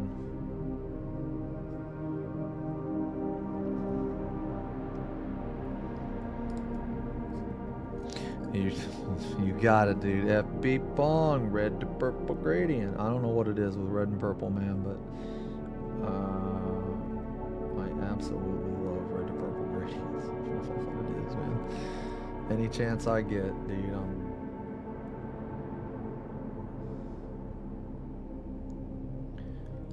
making a red to purple gradient.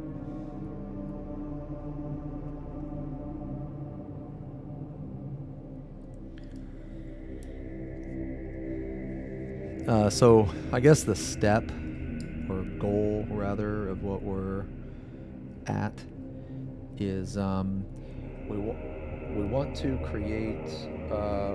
create highlights while not killing the midtones. It's okay at this step to go over the midtones a little bit. You can overshoot. So like for instance right here, like I'm purposely overshooting. So like right now I know this looks really bad because this is very dark purple mixed with very bright red. This is very bad. But the way we're going to do it, it's going to make sense later. So it's okay to overshoot a little bit here. Just as long as the paint that you put on is watered down and it's thin. As long as that's the case, you're good.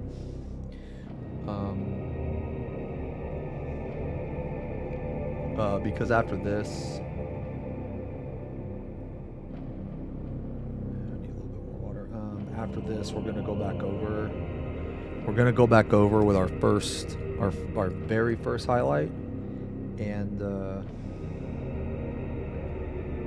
blend it all together. And then after we do that, it should be looking very clean.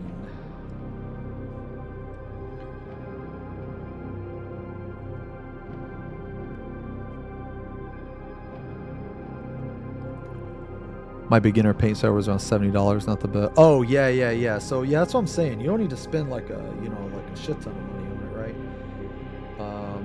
I don't know what set you bought, man, but the set I bought, it had 3 Space Marines. It had It had good old McCragg blue, Corax white.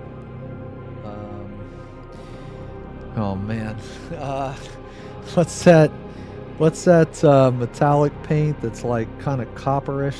What is that? It's oh man, what is that? Like, I don't really use metallic paints anymore. I started painting everything N&M.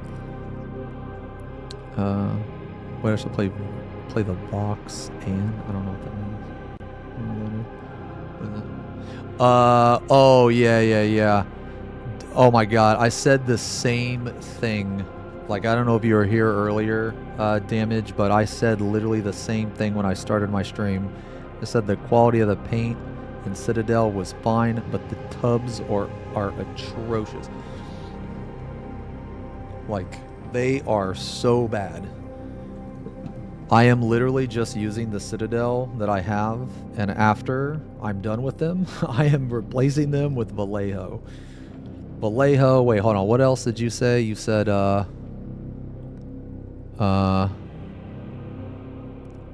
Army Painter. Okay, so like me, I'm not really a fan of Army Painter. I know some people are. Maybe I just had bad experiences with them. I bought a set from them one time, and it was some of the worst paint I've ever experienced. Yeah, no, I can't stand the pots. But unfortunately, like, so for me, one of my favorite colors is Incubi Darkness, and they do not have another variant of Incubi Darkness in any other brand except for Citadel.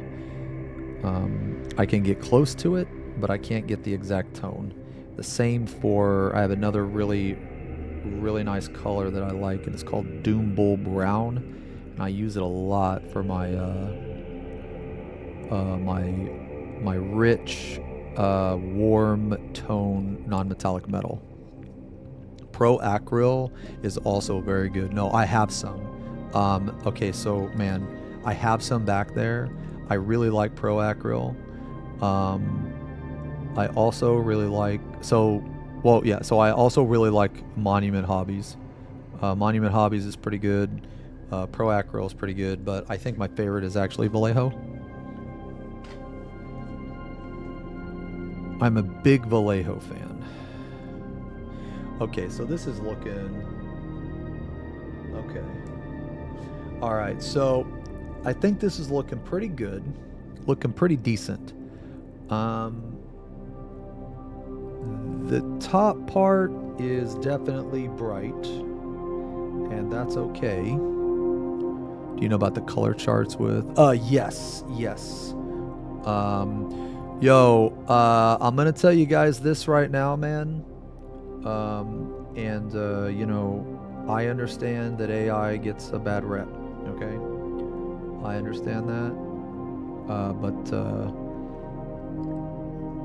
ChatGPT has taught me a lot about painting, and I have learned a lot about painting from ChatGPT. So for example, I will ask it, I will say, hey, I need to find this color in another brand. Can you recommend it? And it'll recommend it to you. It'll also recommend certain color combinations that you can use. ChatGPT can be very helpful. So if I were you, I would not be afraid to use it. Put it that way. Sometimes those color charts, man, they're not exactly up to date. Now, don't get me wrong. ChatGPT is also wrong too. They can be wrong sometimes. They'll suggest you some stupid recipe or something. So you always got to double check it. But wow, I just fell asleep to Strummer's wonderful ASMR voice and dreamt that I was a master painter, and I was painting incredible red to purple gradients. Yeah. So I figure like Chat GPT, right? You're always gonna have to verify. But it can be very helpful. Okay, so I don't know if you guys can tell because of the yellow lines here, but if you were to pretend that the yellow lines were not here, the color gradient from purple to red is starting to be the same here as it is here. We have one more step. Because we highlighted, we killed some of our midtones. So that's okay. It's okay, it's supposed to happen because you would rather kill midtones than have too many midtones. You'd have just the right amount. So, and because midtones are obviously darker than the highlights, right? When you apply the paint, it's going to be easier versus the opposite, right? It's always easier to apply something dark. You know, well, I mean, I guess not always easier, but in this case, it's going to be easier. So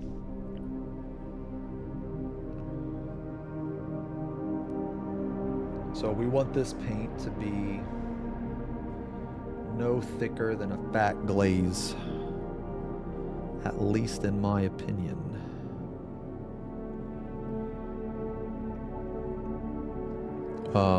Thanks a lot, Red. No, I wanted to do one of these streams, man.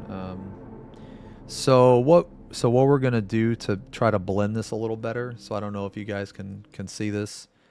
We're gonna make this the area from here to here. So a little bit, we need to blend these two, okay? So I need to blend it like this. So I'm going to pull from the highlight and I'm going to pull from the shadow, and it's going to meet in the middle. So pull from the shadow, pull from the highlight, and if we do it correctly,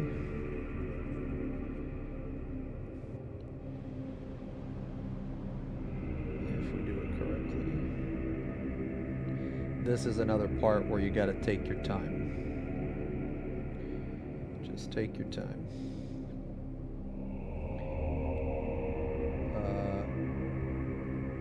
If we do this step correctly, we should have the entire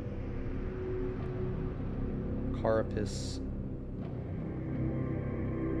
done. Well,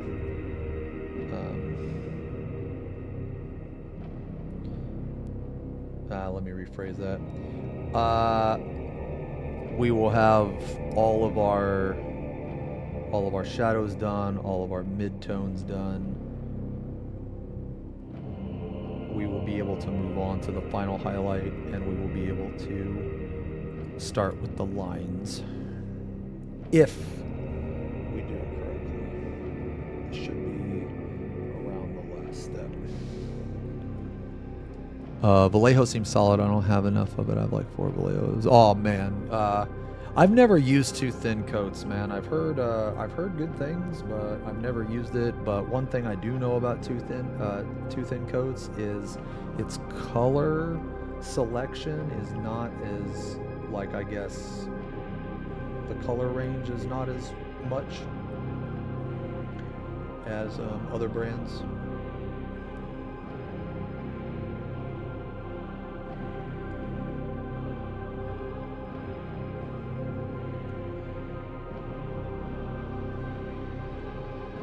Like I said, I'm a Vallejo fan. I'm a Vallejo simp, so.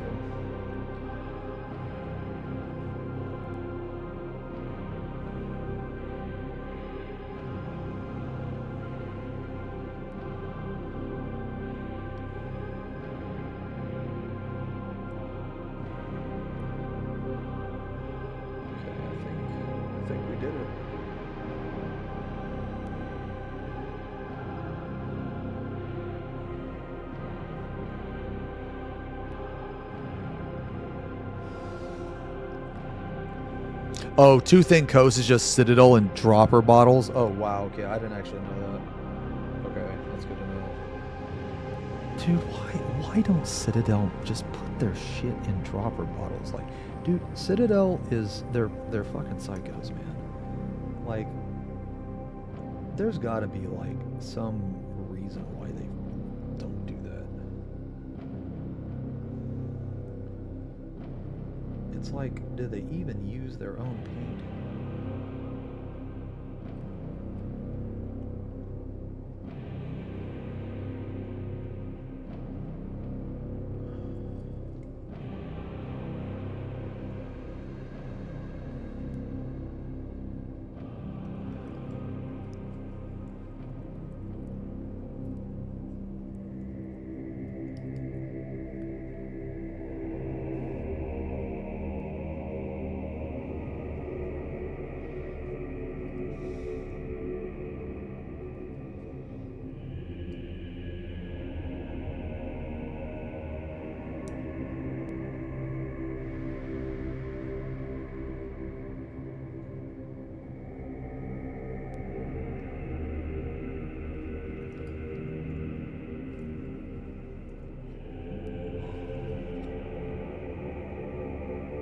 Look at that. Okay, that's starting to look pretty good.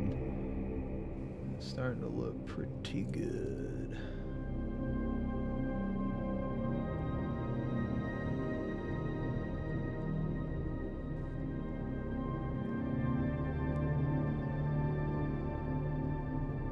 Very thin.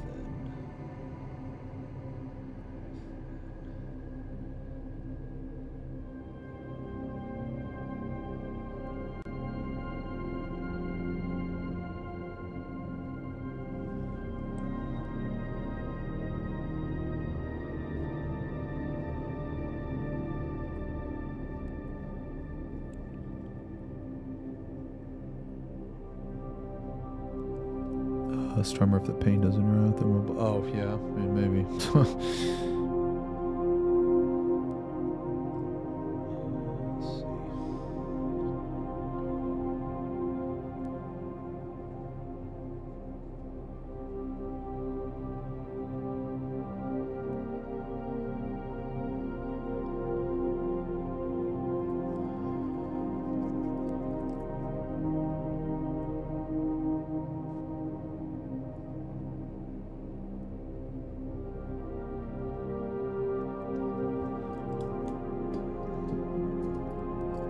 Oh, thanks a lot, Damage. So this is, I was talking to my editor, and I really, like, basically last paint stream we did, there were some people that were saying some really nice stuff, and it just kind of got me thinking, maybe I should try actually, maybe I should try to actually, you know, put in, like, dip my toes in, you know, this type of content, right? I'm not saying I do it all the time. I'm not saying I'm like, you know, it's gonna replace anything. But, like, I mean, on days like this, right? Like, you know, I'm not really doing, like I don't have anything to do in game, like in 14. You know, I was planning on painting today anyway. I try to paint at least twice a week, but like this week it just didn't. This week I was just really busy, so this is the only day I've had to paint this week. But I just, last painting stream, people were saying some nice stuff, and one guy, there's a person said something, man, that really really meant a lot to me, and that was that as I was explaining how to do something, they said that they learned more in my explanation than any tutorial that they had watched. So after I read that, I was like, wow, okay, that's an insane compliment. What the heck? So I just said, you know what, you know, fuck it, let's try it. You know, let's just try. Because honestly, man, when I paint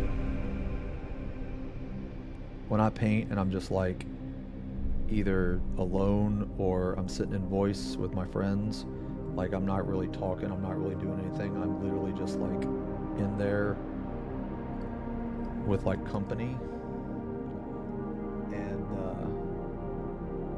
I'm listening to like this type of music, or I'm listening to them or something, and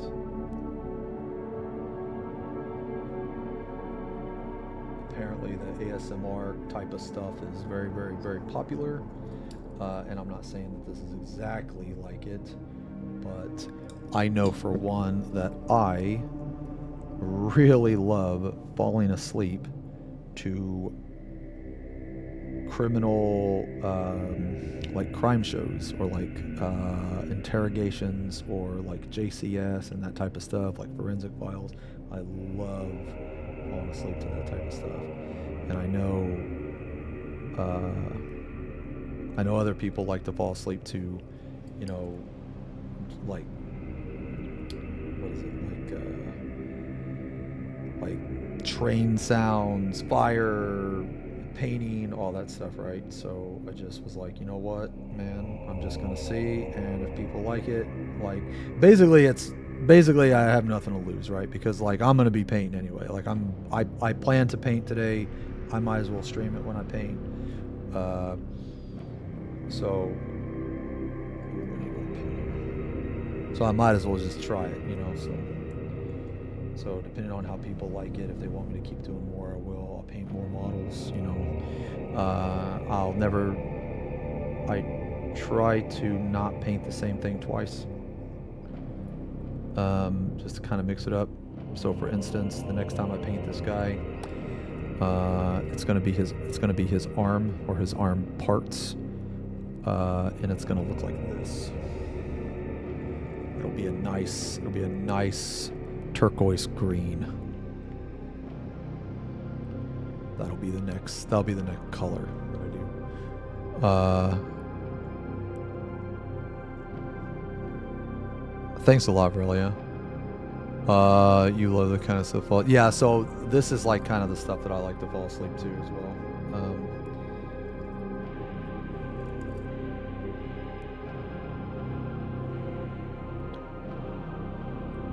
So I've never really done this type of stuff before, so I figured, you know.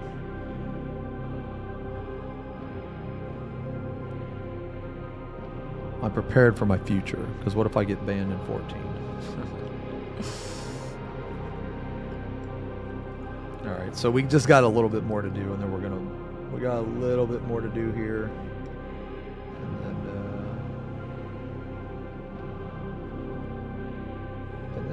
I think we're done with the gradients, or well, at least this anyway. Okay, so what I'm gonna do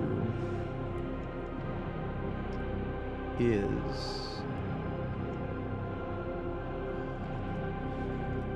by doing this, I have dulled a lot of my edge, the highlights on the edge, and that's okay to a certain extent, but we need to brighten it up just a little bit. I think it's a perfect time to get back into 14, man. It is insanely fun. Like, I haven't had this much fun in 14 in a long time, man. I also, I love to fall asleep to speedruns, man. I really do. Unfortunately, the way I used to love watching like GDQ and stuff, man, but dude, GDQ is so bad now in comparison to what it used to be. They don't care about the speed run at all anymore, man. It is all about like spamming donations, dude, just non-stop, man. Like they won't even let the runners like talk. I remember back in the day, man, it was about the speed run, you know. Some of the speed runs are tolerable, but dude, one of my favorite speed runs ever was a guy named Spacey.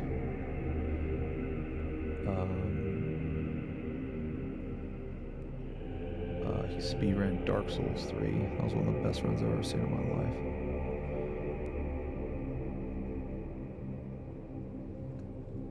I need just a little bit more water.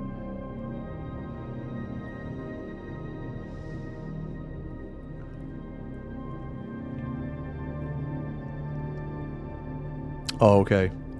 Yeah, you like WoW over 14, or you like 14 over WoW. Yeah, so I mean, I've tried to give WoW a multiple shots, man. It just didn't work for me, man. Just never been a WoW guy. I've tried. I just can't do it. And I'm not saying it's a bad game. I'm just saying I can't do it.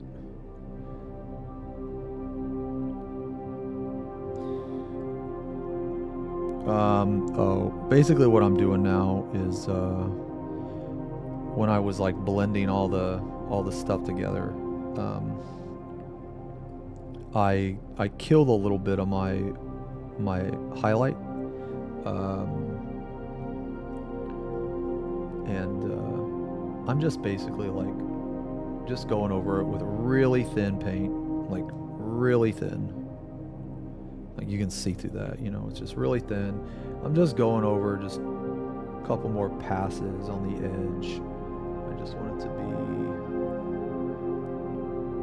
want it to pop a little bit more.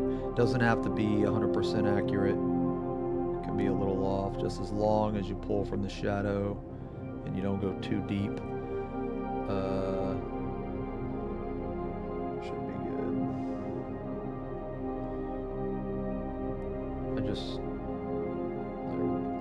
This is just me being nitpicky, by the way. Like I said, man, it's just a thing that I really like doing, man. I love blending.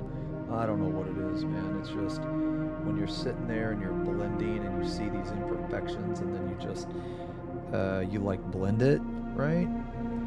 It's very nice. It's a very nice feeling. Have you guys ever watched those videos where it's like, oh man, it's like compilations of like nice things to look, or like satisfying things to look at or something? It's like when a person will draw like a perfect circle freehand, or a person will like, you know what I mean? What are those videos called? You know what I'm talking about, man? Hold on. Do you think chaotic is going to be once per expansion? Oh, I don't know. I hope that it's more than once per expansion. To my knowledge, we are only getting one though this expansion, but I hope that it is more eventually. Okay, see, now this is what I'm talking about right here. Like, it's brighter up here than it is right here, and it continues to go darker. So this is the effect that I want. Now, like I said, it's probably going to take me a couple more passes to fully get it, but the hard part, what I think when it comes to blending, the hard part is the line of one color to another. Once you get that to where it looks good, it's just all downhill. It's easy. So like, I don't need to blend this anymore. So what I'm gonna do is, just to make it like stand out just a tiny bit more, I'm just gonna edge highlight, even though probably no one is gonna be able to tell. This edge highlight that I'm doing will help the next step.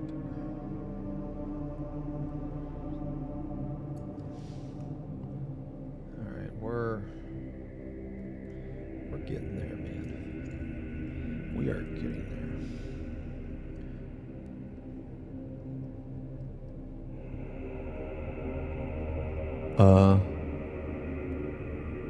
Do you think 14 would benefit from something like Mythic?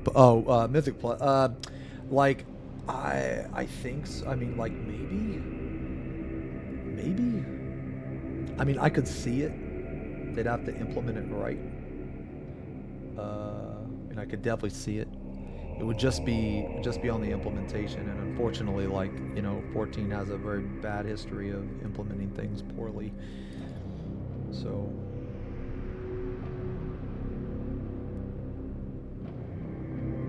I think the new Criterion setup is going to be awesome.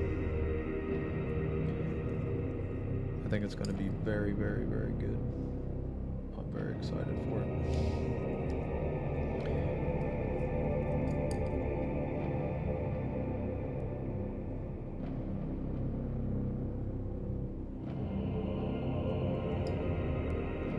Alright. Man, this is, yeah, this is pretty decent. I feel.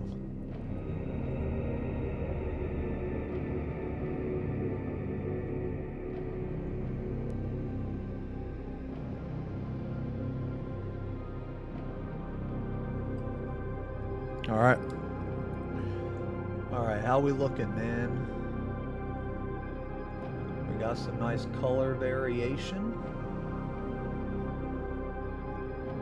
Got some nice shadows. There's a couple parts in here.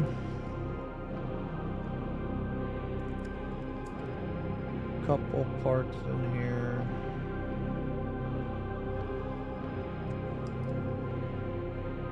Could be a little better, but I think when we apply the highlight, it'll be a lot better. All right, so now we're gonna do the final highlight, man. Oh, the Tyranid scheme, man. Thanks a lot. This is the scheme that I'm using right here. So the Hive Tyrant is gonna have these colors. It's just, hopefully it'll look way better because, you know, it'll be bigger. But the next time I paint this guy, I'm going to paint the green. Yeah. There's like a... That was my third Tyranid that I painted. I painted 2 others before that, and until I painted the Tyranid, like my very first one, I had no idea that there were like different races of Tyranid or factions of Tyranid. I thought a Tyranid was just a Tyranid, but apparently not. Apparently the different colors of a Tyranid signify like the different, I guess, species. So like you have like a behemoth Tyranid or something. This is way too thick, isn't it?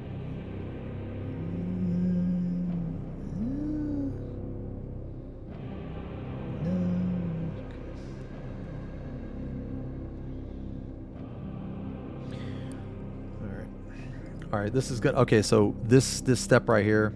All right, so this step right here, man. This step is super important. This is highlighting. This is edge highlighting. This is the step. You got to take your time. If you mess this up, to fix this is going to take a lot of time. So I wouldn't say be afraid of it. I'm just saying take your time. Because if you mess this up, if you were to mess this up, it's going to take you a very long time to fix it, depending on the mistake. So while there are no mistakes and only happy accidents, that's a big accident. So as you can see, this is very bright. That is very bright in comparison. And the brightness of that highlight that I just did pushes the purple. It should, to your eye, it should push the purple down. And the purple should push that highlight up. Should. That's the idea. Anyway.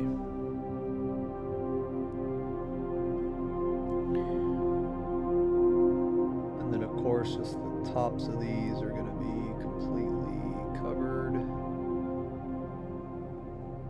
going to cover both the tops. And then we're going to edge highlight here. So I'll just go ahead and say this. I'll just go ahead and say this because it's an easy explanation. But to edge highlight, for anyone that doesn't know, you fill the paint, or you fill fill the brush with paint, probably get about this, just normal amount. Test it first to see, you know, it should be thick but not too thick. Then you take the edge of the brush, right? So there's two different ways you can edge highlight. I would highly recommend using the edge of the brush first, because using the tip of the brush is very difficult unless you know what you're doing. But you take the edge of the brush like this, and you just run it along the edge like this. It's also very foolproof, because if you do it in the correct way, it is literally impossible for you to make a mistake. So what I mean by that is, if you edge highlight in this way and your angle is correct, it doesn't matter, like let's say you slip, right, with the brush and you push it forward. Okay, well, if you push it forward, it doesn't matter, because the same angle is applied throughout the entire stroke. So if you do it like that, it makes it to where it's more foolproof and it's harder to mess it up. One thing you can do, one thing that I did, even though it's stupid, whenever you buy a model that you're going to paint, save the gray plastic stuff, because you can edge highlight the gray plastic stuff. And I know that sounds stupid, but it is great practice, and if you screw it up, who cares? Because it's literally just gray plastic stuff.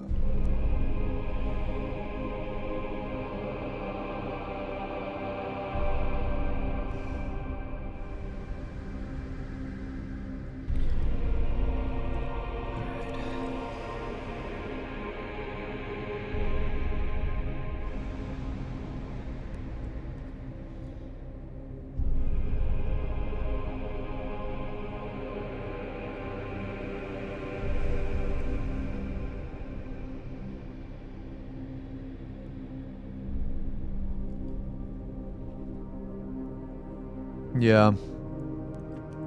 Yeah, it's kind of crazy, because if you have the correct position, right, on the model, your hand remaining steady it's not even a part of the equation, really.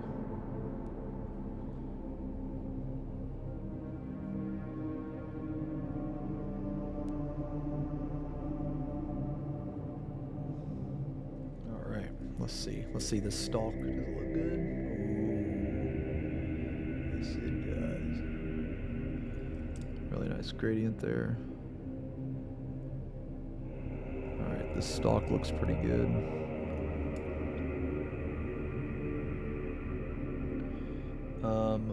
One thing that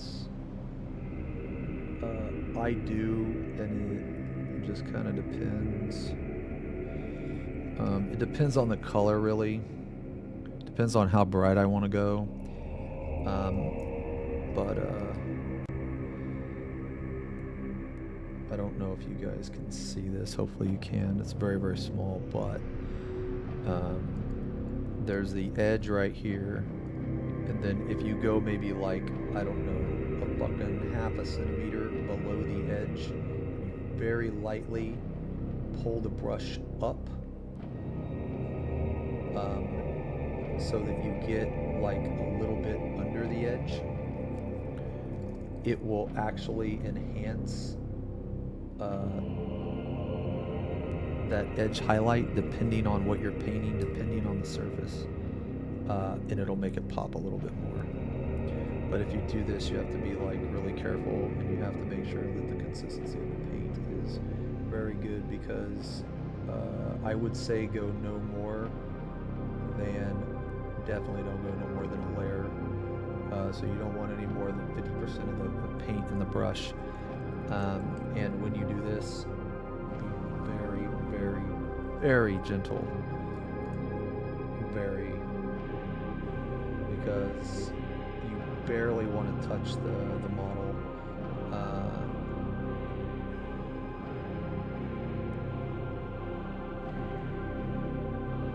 reason why is because you don't want because this is a very bright color, right? You don't want to overpower the gradient that you made.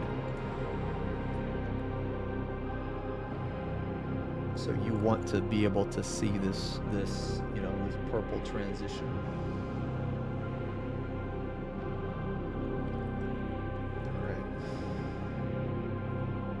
All right, stalks are done. Stalks are, oh, that is a lot of fucking paint. Okay.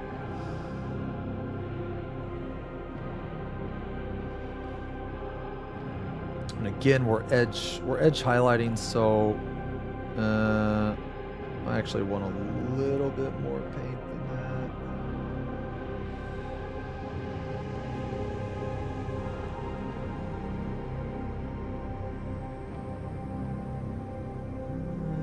Yeah, let's try it. Very, very gentle.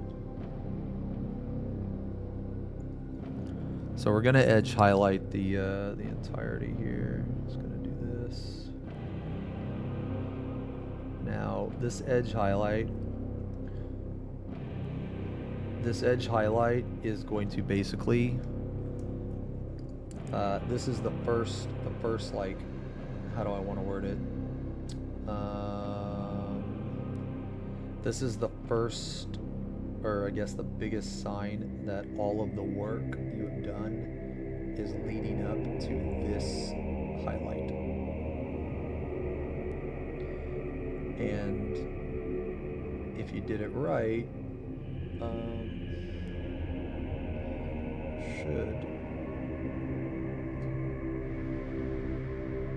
you should be able to tell immediately when you put it on that the armor is going to pop.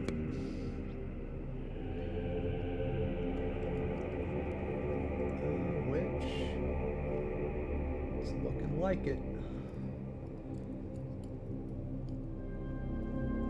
But this is just the beginning. This is we're not even on this is just the final, this is the final base highlight, pretty much. This isn't the brightest highlight that we're gonna see.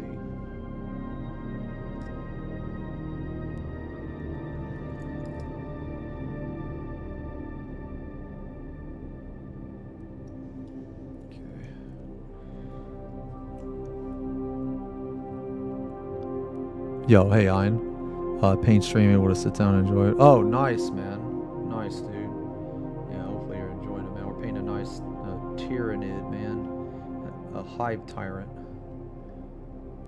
This guy was the pain in the ass to fight in Space Marine 2, man. The one that I chose to build is the one with the wings. I thought the one with the wings was the coolest. Big fan of the wings. I think I'm going to paint the wings like, I'm not 100% sure yet. I'm going to think on it for a little bit, but I'm pretty sure that I'm going to paint the wings like a turquoise.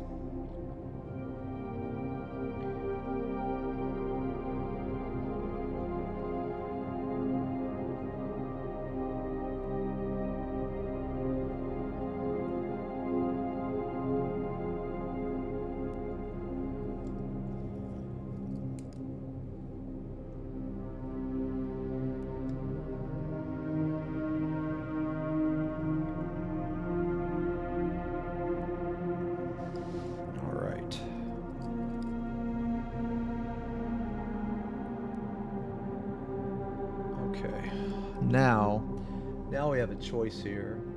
So the highlight right here definitely looks good. Highlight on the top definitely looks good on the stalks, you can see. Highlight on right here isn't as bright as I want it, so I'm just going to go over it again. I'm going to go over it one more time. I'm not gonna go into the actual Carapace yet, because I have a feeling that if I just apply the highlight maybe one or two more times, I think it will get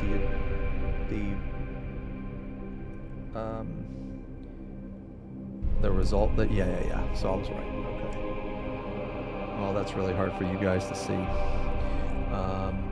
Well, I guess just take my word for it.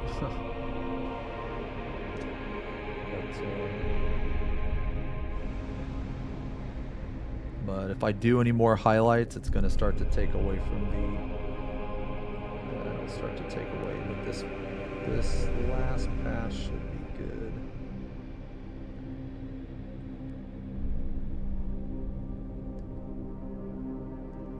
All right, there we go.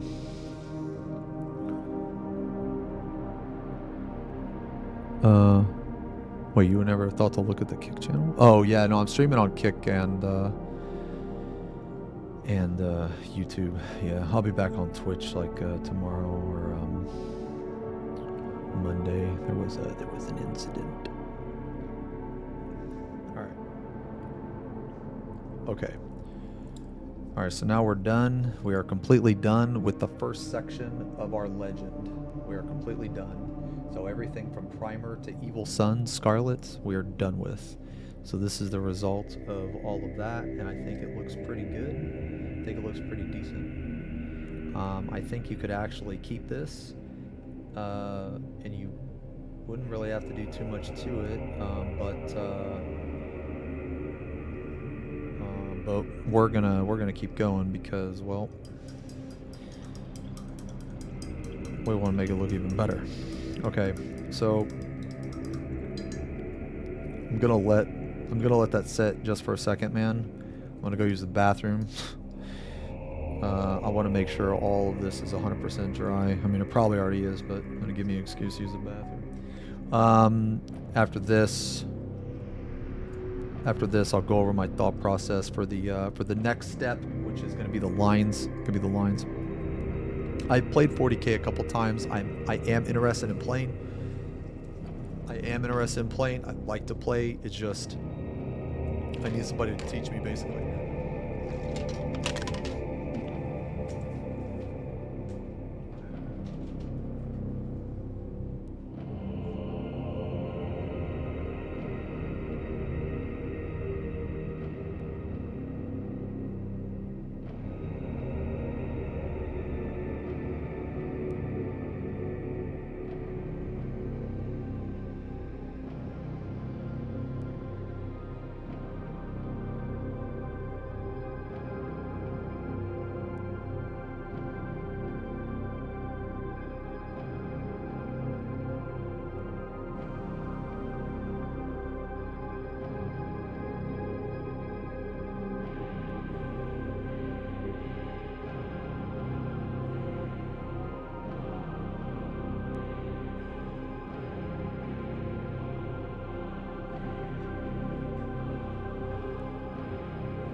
Okay.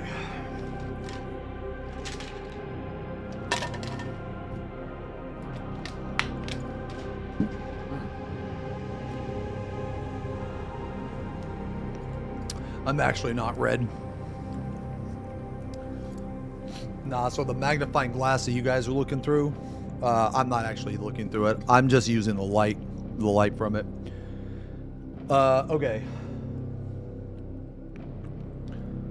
All right. So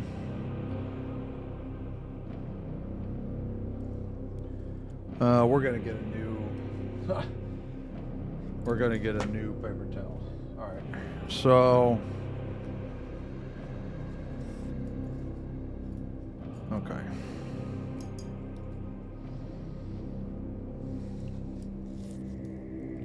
Yeah.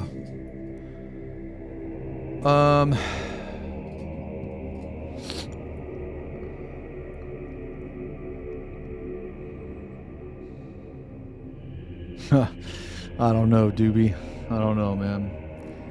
All right, so if you look at the palette here, I know it's kind of blurry, but these were the bases. This was the shadow. Now these three colors here, they're going to be the highlights and they're going to be the lines. So, the first thing we're going to do is we're going to make another edge highlight. And the reason why we're going to make that edge highlight is because we need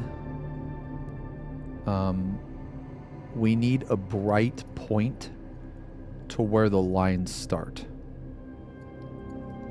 If you 3D print Jane Doe and send it to me, I'll paint it, dude.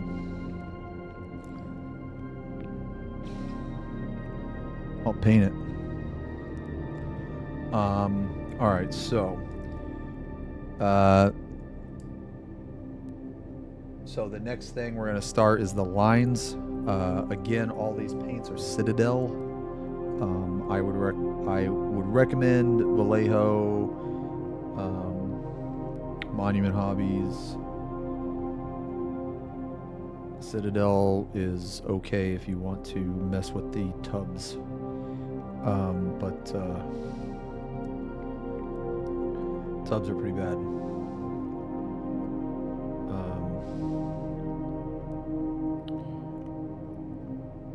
All right, so this paint has been sitting out for a while. I would say you don't have to put the paint out and just leave it sit there if you don't want to. I did just because, I did just because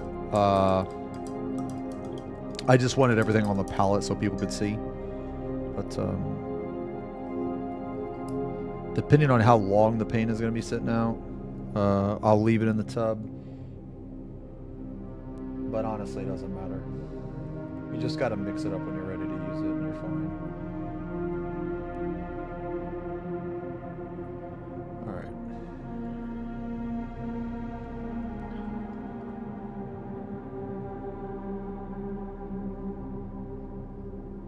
Okay. So we need this to be as thick as a layer paint.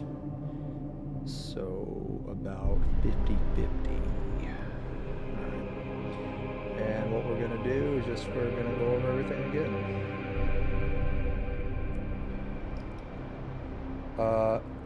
This highlight does not have to be super fucking bright, super thick or anything in terms of a highlight. It just has to be on there because we're going to use it and we're going to build off of it. So it just needs to be on there, man. That is very bright.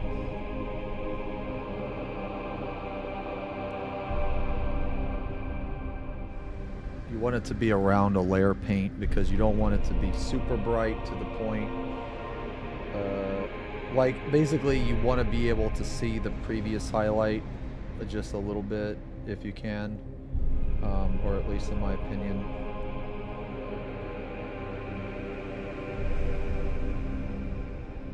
And for this particular one, you absolutely want it to be on the sharpest edge as possible.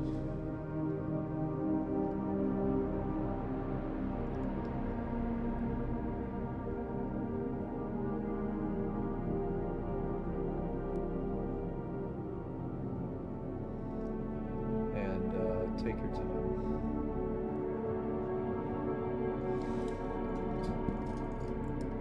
Take your time.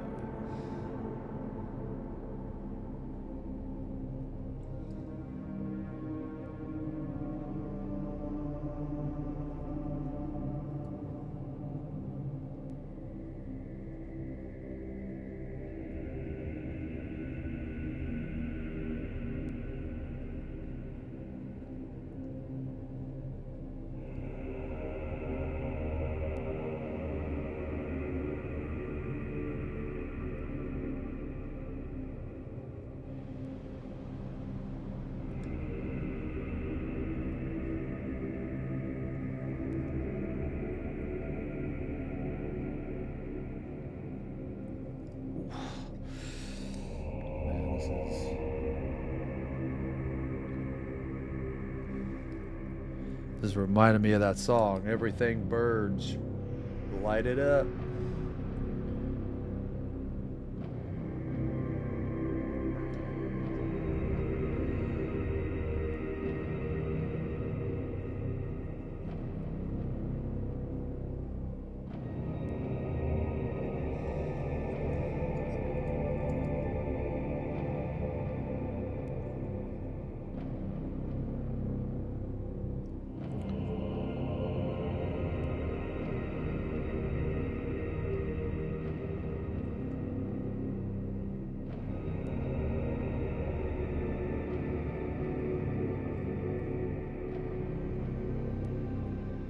Getting a third model of her is easy since model is free to grab the game. Oh, wow, okay. Was banned and my heart sank. Oh, no, you weren't the one that was banned.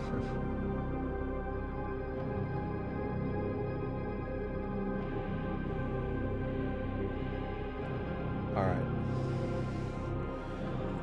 So now we take another look. This keeps getting brighter and brighter, man. All right. Okay, so here is the freehand stuff. All right, now we're gonna make the lines. Okay. So, I don't, I don't really have, I don't really freehand too much stuff. But I do know that I like the way this looks, so I'm gonna try to do it the same. And how I did it was somewhat easy. I feel like the most important thing of when I did it last time was the commitment. Once I committed to a line, I just accepted the line for what it was. So for this, you definitely want a layer. So you want about 50-50, so that's there. All right, so you could do it one of two ways. Do it the easy part first or the hard part first. I'm gonna do the hard part first. That's just how I like to paint. I'm gonna do the hard part first. So I'm very happy with this gradient. I have to fight the urge to not paint this, okay? Because I don't want to paint this because I'm afraid I'm going to ruin that gradient, but it is what it is. You know what I mean? So first what we're going to do, we're going to outline that vent or whatever the fuck it is. That's the first thing. And the reason why we're going to outline it, and you know what? We're actually going to switch brushes too.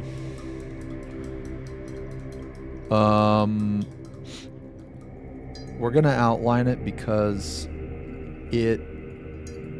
when we put the blue on, it's going to make it pop. So, someone in chat asked me what brushes I use. So I use Golden Maple and I use Da Vinci. These are the two sets that I use. There's a lot of other good sets too. Golden Maple's kind of expensive, man, so if you buy them, definitely take care of them. But they are very, very, very good brushes.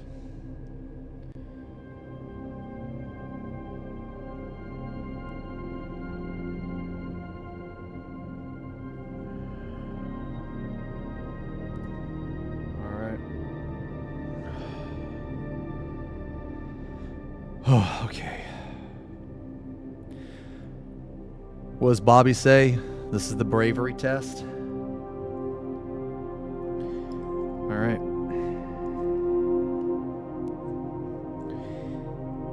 Here we go.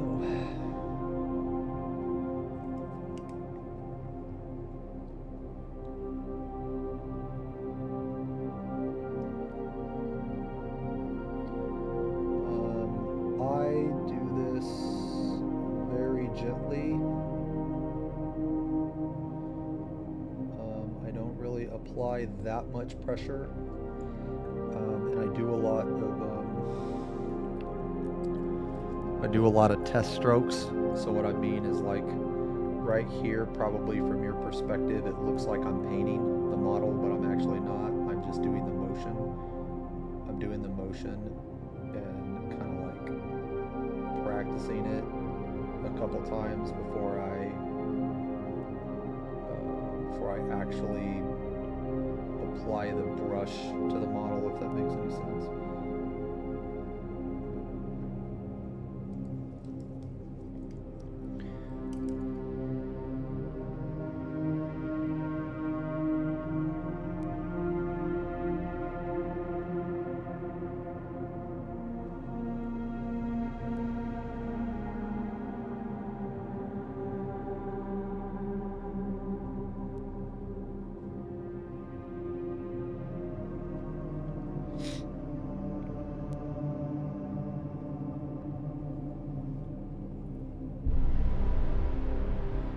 It doesn't matter if you get anything inside.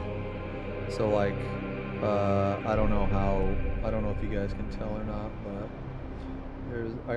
I got a little bit of paint inside the vents there, and it's okay because the inside of the bin is going to be completely drowned in white paint after we're done with this anyway, so it's not going to matter. Okay, so okay, so that part was rough. Let's do the other side.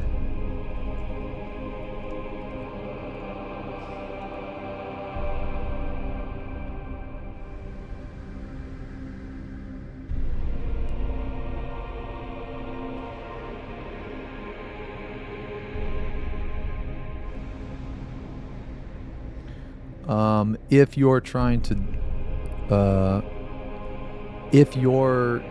to do something like this, what helps for me is if I actually hold my breath.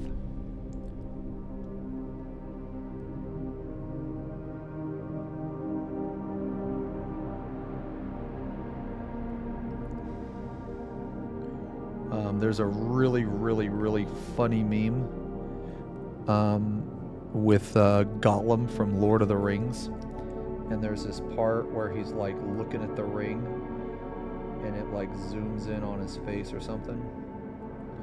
And he's like, you know, kind of biting his tongue or something. I don't know, man. But anyway, that face is the face of every painter, every Warhammer painter or whatever that is trying to paint what I'm painting now, or I guess more common is a Space Marine lens, like their eyes.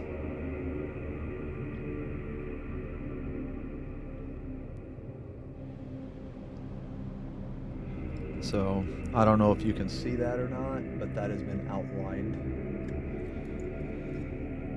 and this has been outlined too. All right, so that's one of the hard parts is over.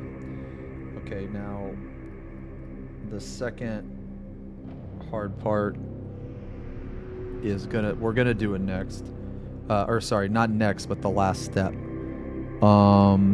You're way too fidgety.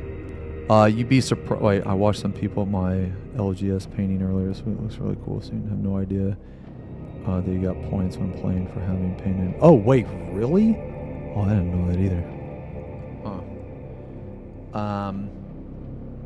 Oh, now you can. Okay, yeah. So we're gonna do the same thing, but we're just gonna make some stripes. Okay.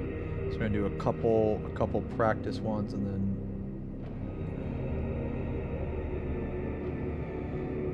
This is the part where the consistency of the paint, man, is like, it's really annoying.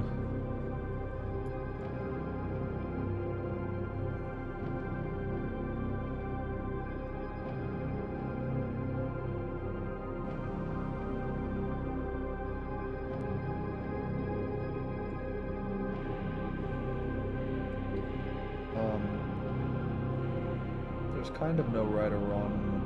Well, I don't know. I mean, I guess there is wrong ways to do this, but what I was gonna say was,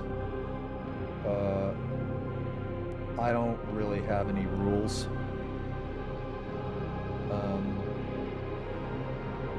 for how I paint these stripes. I haven't really painted the stripes very much, honestly. So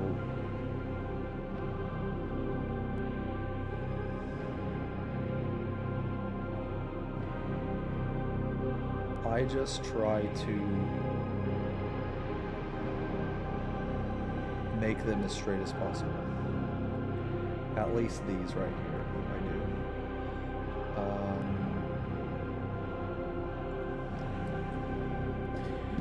The other ones kind of don't matter.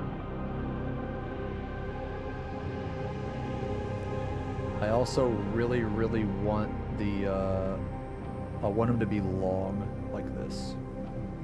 The reason why is because them being long like this is gonna help for later.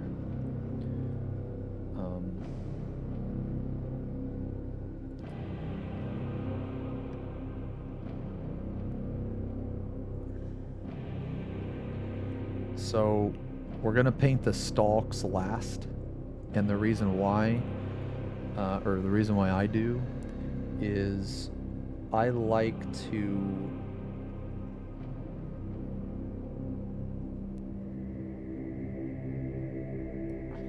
hard. Okay, I like to have a guideline.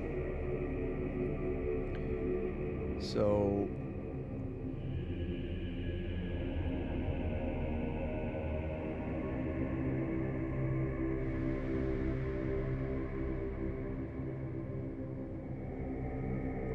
Jesus. Okay. I like to have a guideline.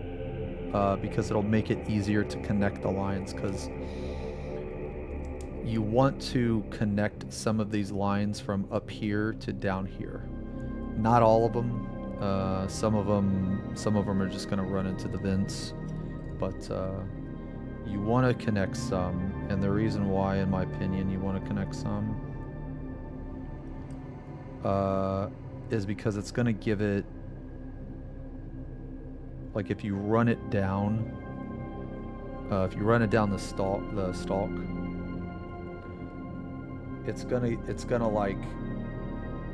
it's just gonna give it more depth, and it can also like make it appear as though it's shaped a different way.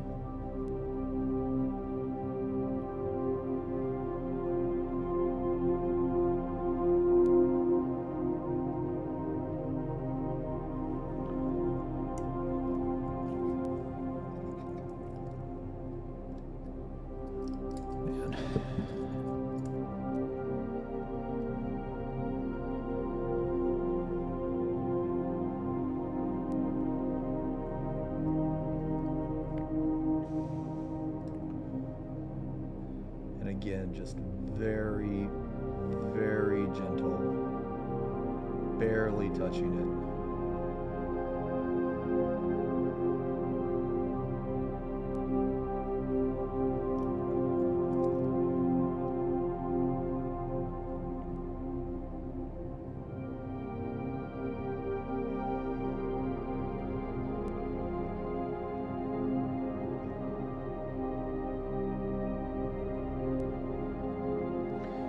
And one cool thing, so a mini holder doesn't really help me, man. It really doesn't. I don't know why. I've never really benefited from one. Maybe I was using it the wrong way. I don't know. I think it's because of the way I paint. So the way I paint is I always press my pinky against the model, and then I press my index finger. Like basically I'm pressing my hands together as I paint.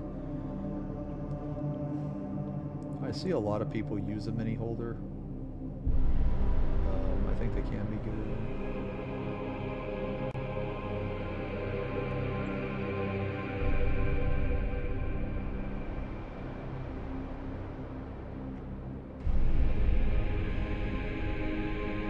I think it just comes down to how you paint. Honestly.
Okay. So there's our sketch. I think that looks pretty decent. I know it doesn't look as good as the top, but we're not done with it yet. We're not done with it yet. So what we're gonna do is, now that we have our sketch, we're gonna just not super quick, but just gonna go over like one more time. Just gonna go over one more time.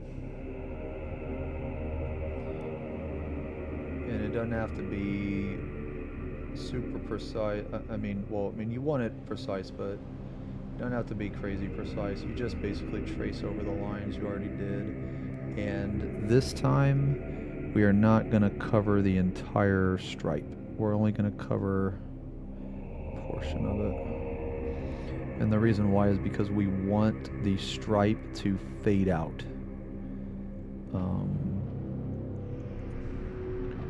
If the stripe fades out,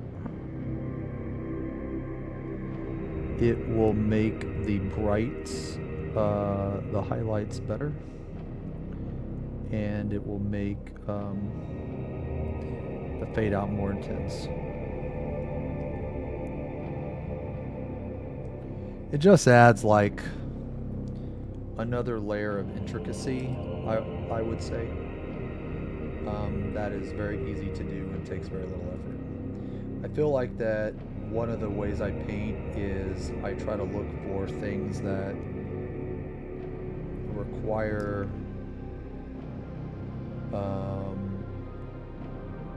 very little effort, but the reward, or I guess the effect rather, that you're trying to make is high.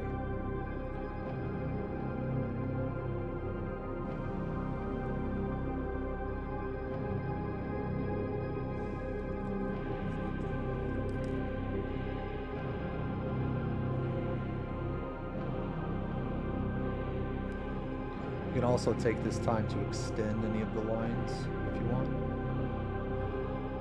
And again, these lines don't have to be perfect, man. This is a fucking Hive Tyrant. This is a monstrous creation.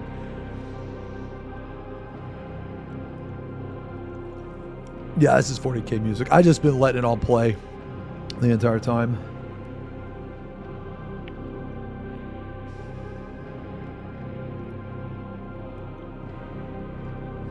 Okay, so I think that looks pretty decent. But we're not done yet. We're not done yet. Now we got the hard part. Okay, so now we have to make these, and we have a lot of decisions to make here. And the reason why is because these lines are, I'm gonna be honest, man, I just go with it. So like, for instance, man, I just go with it. I just try to make the lines look cool.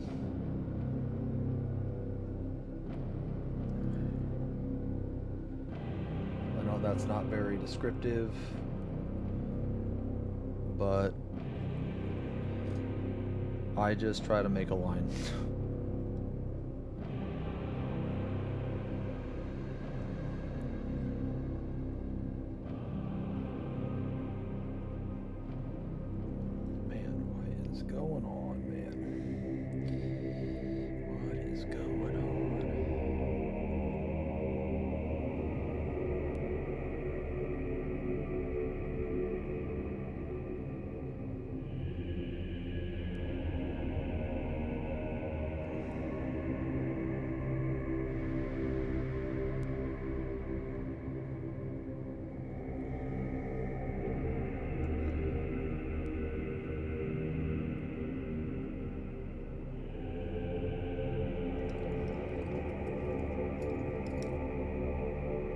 So this part right here, part that we're doing now, this part is insanely tedious, but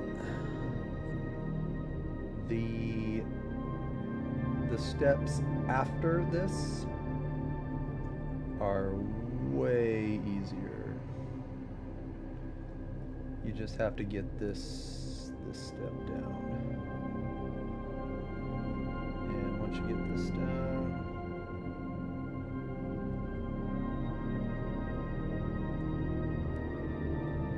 this is basically like our sketch.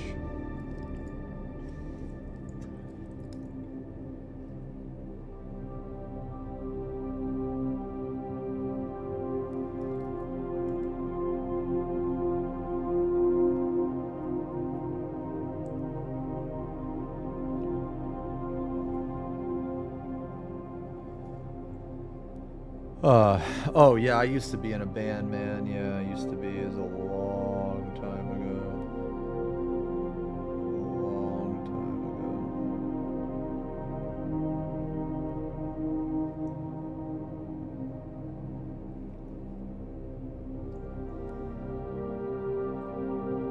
ago. It was very fun. Some of the best years of my life, but it was also some of the years I will never again do.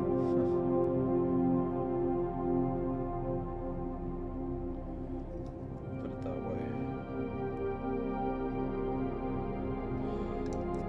Sex, drugs, and rock and roll.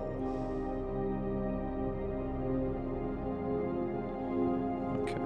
See, it's starting to shape up. See what I mean? Like, starting to take shape. We just gotta keep at it, man. Just gotta keep at it. The stalks are definitely, dude, I keep saying these stalks, but I don't even know, dude, I don't even know what the fuck a stalk is, man. These stalks are definitely the most tedious part, but I feel that they're the most important. Or they can be, rather. Because with these,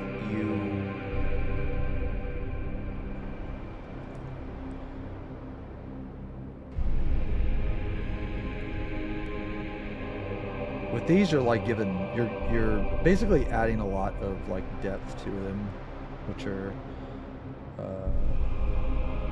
if you were to not paint anything on them, I think it would be okay, right? But it would definitely be you would definitely be losing out on, you know, losing out on something.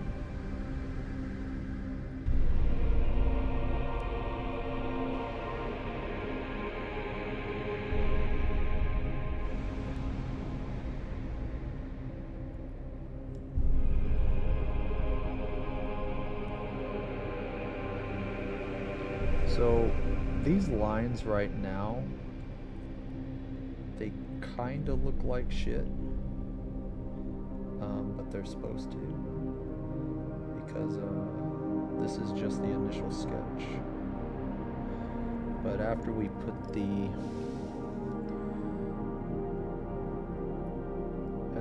the highlights on, which honestly, guys, we're getting close to being done. I mean, well, kind of.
That's a good start.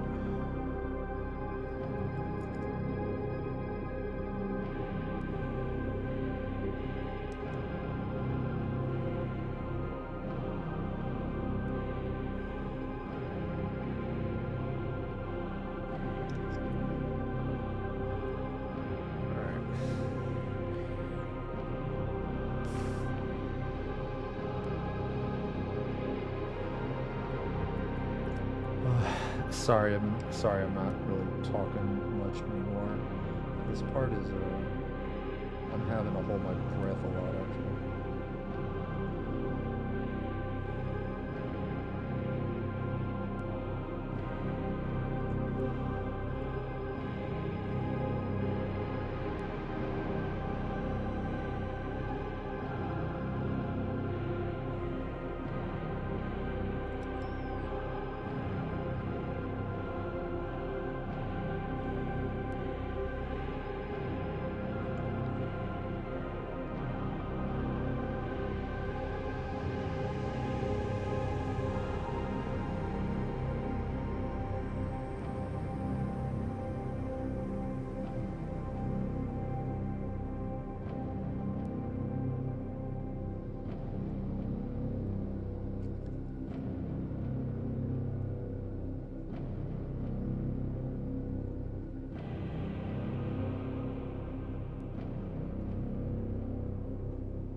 Jesus Christ. Okay, alright, so now we're gonna look at them. Okay. I'm sorry, Div, man. Yeah, I'm sorry, man. It's just for a day. Alright, well, those are the stalks. So now it's starting to look a lot like the top part. Okay, so I think the stalks came out pretty decent. We got a little bit of area right here we can clean up. Basically, this is just man,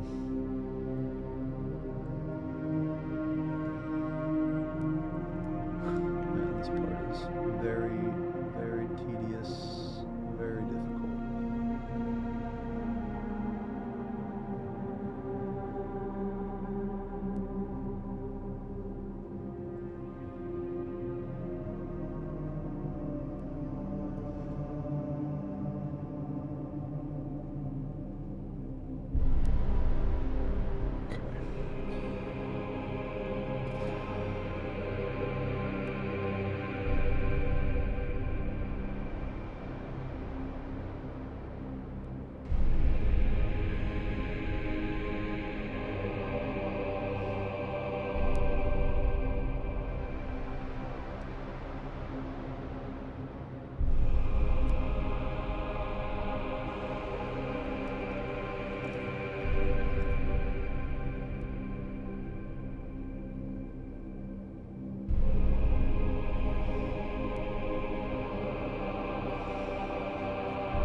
Okay.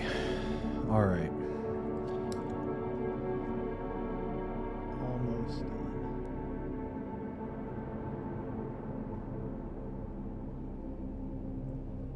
Jesus. Okay. All right. Okay. All right. I think that is good. All right. Now.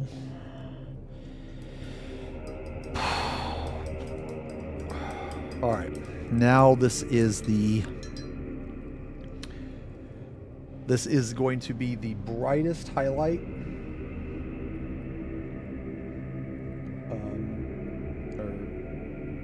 Okay, let me rephrase. This isn't going to be the brightest highlight. It's going to be the second brightest highlight. That is the same. I was going to say this is going to be the brightest highlight that's the same color. And what we're going to do is we're going to go in. This is going to be another edge highlight. It's going to be like this. Look at that. Oh my God, that is so bright. Yeah, see that? Holy.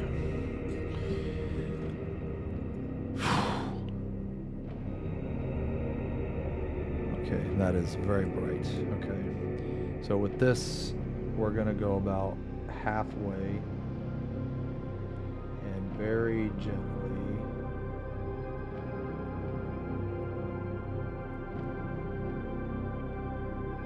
Very gently.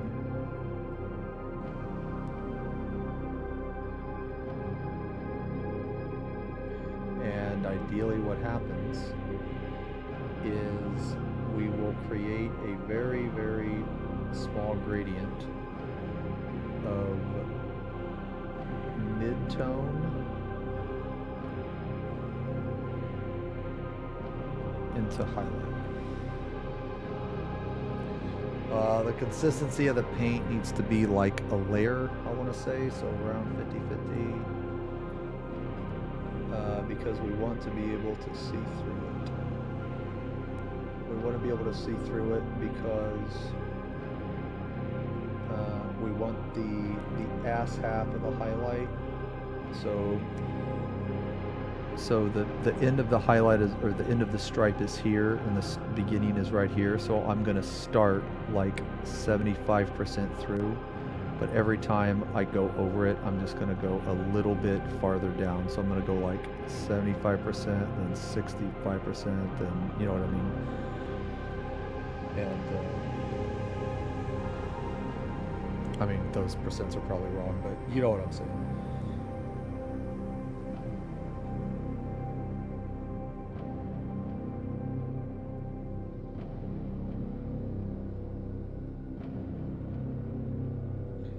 You want to leave the color that we just did. You want to leave a little bit of that. You want to leave a little bit of that in there still.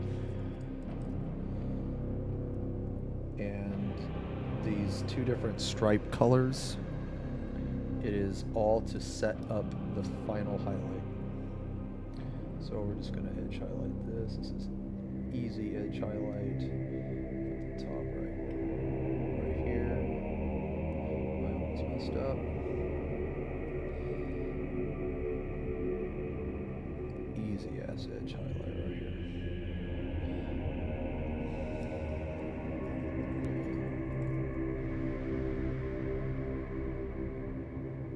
This edge highlight can be thick if you want it to. And the reason why it can be thick is because we're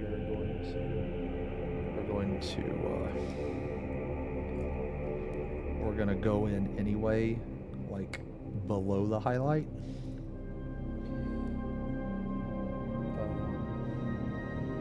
And do the same thing to these, because we want to make it appear. We want to make it appear as if it's getting brighter. The stripes are getting brighter as it's going up.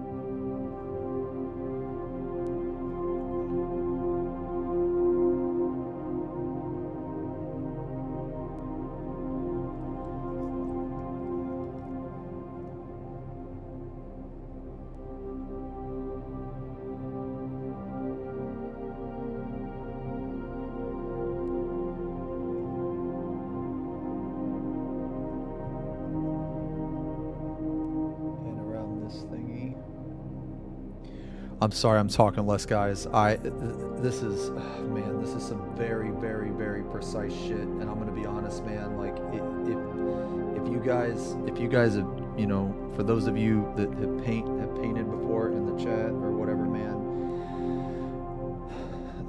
holding your breath helps.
These stalks, man, are such a pain in the ass.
Stripes are definitely the hardest part.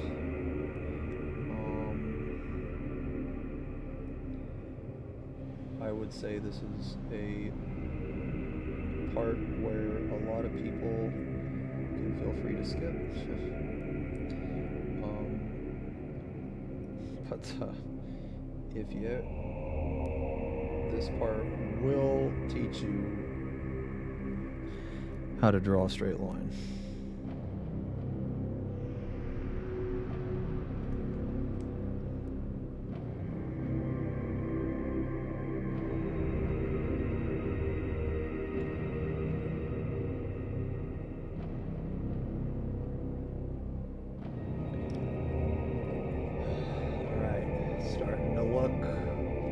look like it. All right.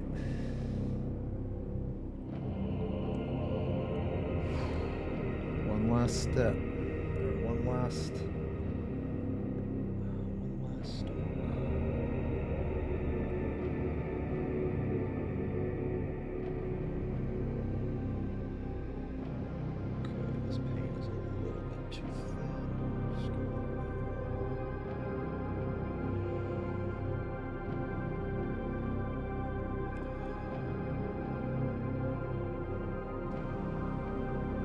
Go.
All right, it's starting, man. All right, we got one more, man. Thanks a lot, Max. Okay. All right, boys, this is the all-in. This is the yellow. For those of you that have painted with bright yellow, this shit is like, it's very dangerous. Very dangerous. Oh my god, dude. Alright, here we go. There it is right there. There it is. This is my favorite part of painting. It is that moment when you put on the very last step and everything that you've painted before this step just comes together.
this part right here is very scary.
Terrifying curve.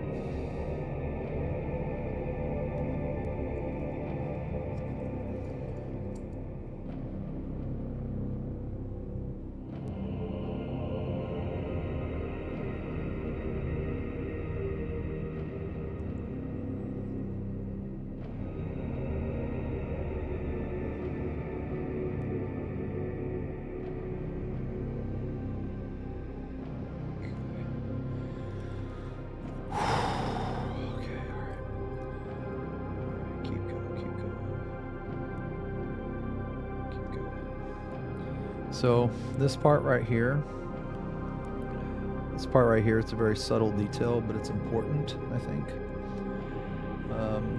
So you try your best to only get the outside edge while maintaining the orange on the top. So what I mean is, try very hard to get this outside edge, and then to really make the top look even better, you go on the inside of the stalk and you do this. And I think that if you do it this way, because of that orange that is still maintained in the middle, it actually makes the top pop even more, because you're putting a bright color next to like a not so bright color, I guess, or not as bright, rather.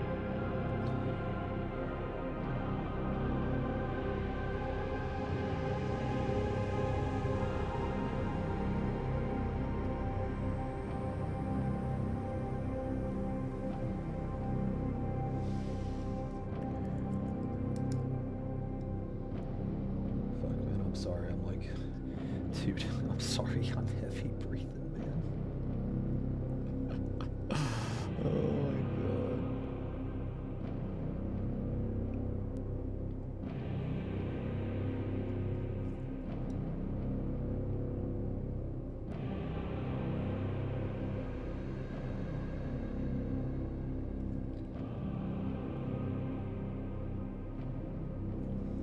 Oh, fuck me.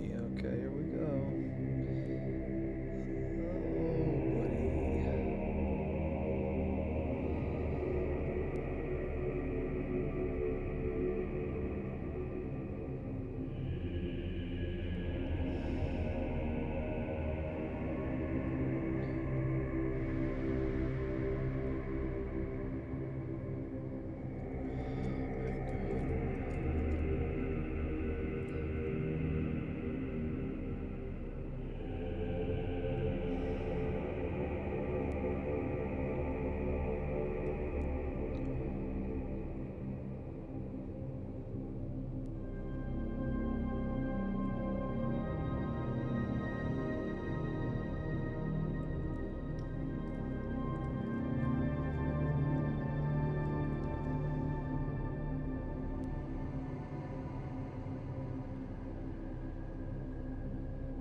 One more.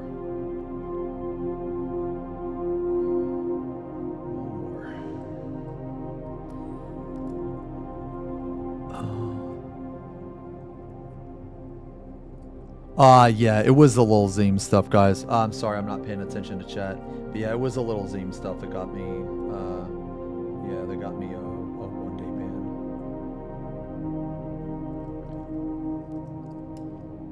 ban. The reason why is because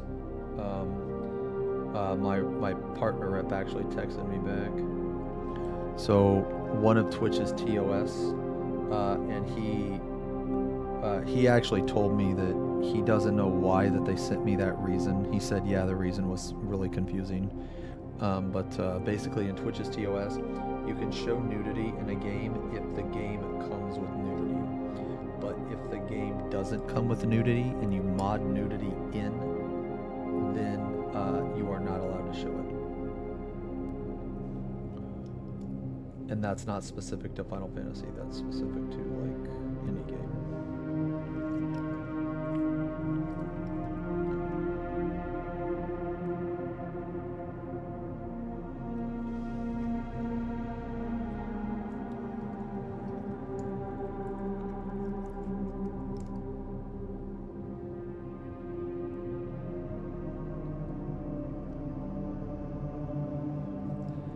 Sorry.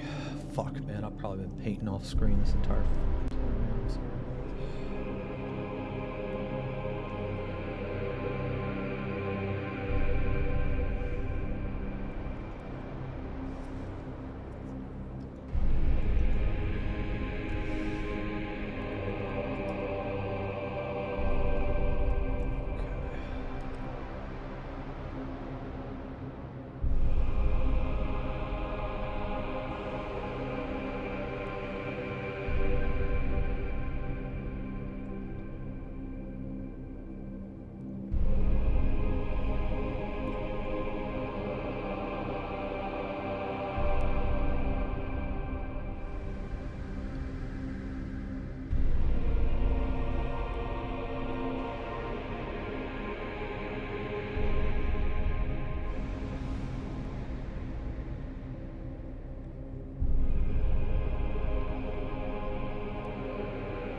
Just gonna start over with the paint.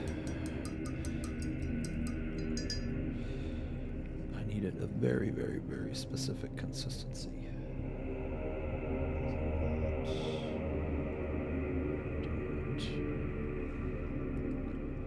Okay, I think we're good now. Yeah.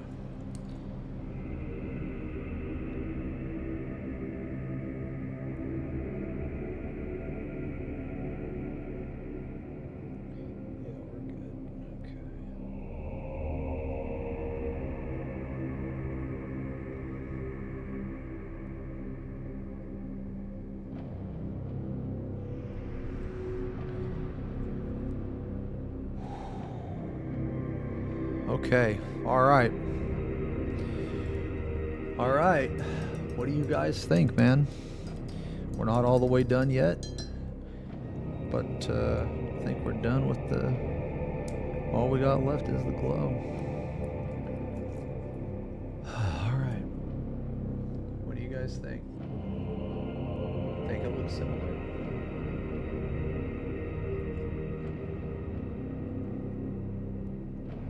I think it's looking pretty good. I think it looked pretty decent.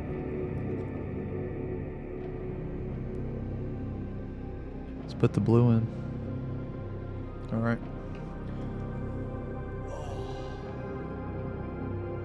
Woo. Okay.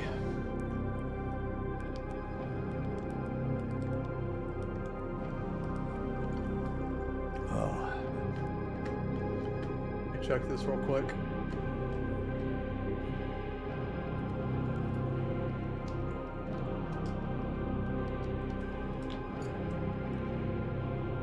Oh.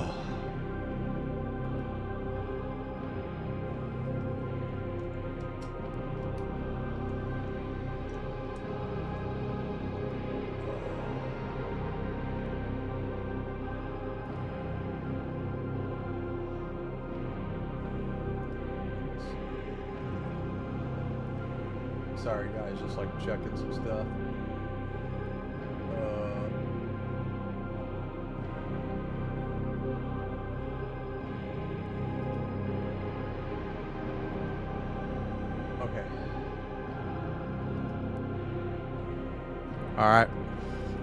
All right, boys.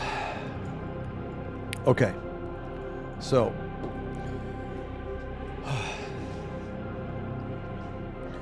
I think this is looking pretty good. I think it's looking pretty good, but you know, as you can see, the blue really makes, it's like the icing on the cake. So how are we going to get the blue? We're going to use white ink, Temple Guard blue, Baroth blue, and a white highlight. Thanks a lot, Julie.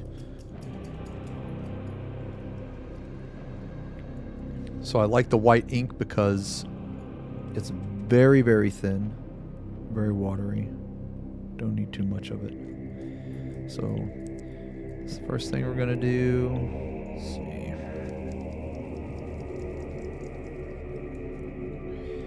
Gonna get just a little bit Temple Guard.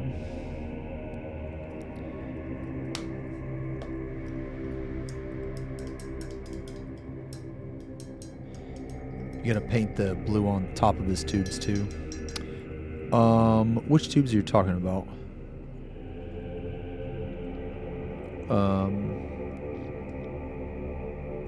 We're gonna put the blue in here. Yeah, you're gonna put the blue in here. But if you're talking about maybe like right here, yes, I'm gonna put the blue in there too. Just not right now. I'll do it when,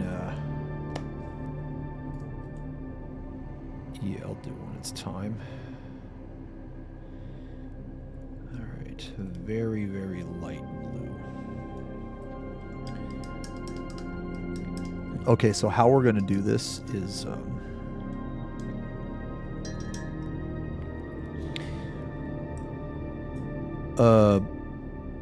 what's the lore of those tubes on the Carapace? You know, I don't know. I don't know.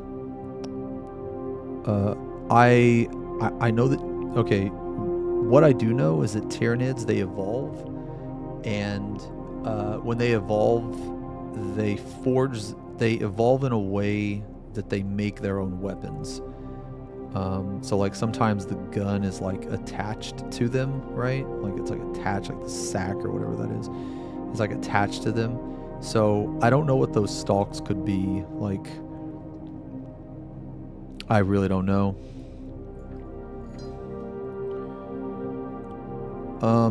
All right, so we're using a 0. We're gonna load this up. I'm gonna load it up, okay? A lot of paint, but we're gonna wick off the excess just a little bit, but we still have a lot of paint.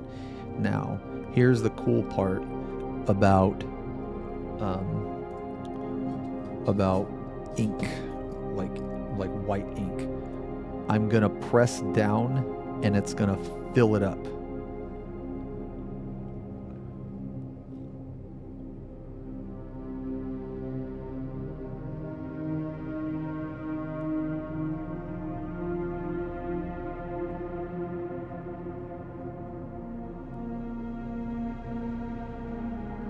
So it's not like normal paint where it has like a thickness to it. This is very, very thin. Now I know this looks weird right now. Looks kind of bad. Okay, now here is the really important part about this. So, if you guys can tell, basically, there's like, there's recesses inside of this, okay? So, you see this like, these like dark spots? Well, that's where the white paint isn't, all right? Or the white ink isn't, rather. And the reason why that's important is because later, when we put in the contrast paint to create the glow effect,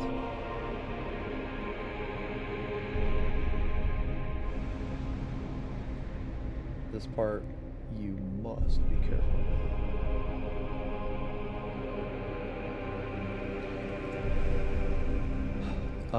Later we're going to put in the contrast paint, and basically if you were to look at like a plasma coil or anything like that, the brightest, hottest part is always in the base of the coil. It's never on the top. So we have to let this dry.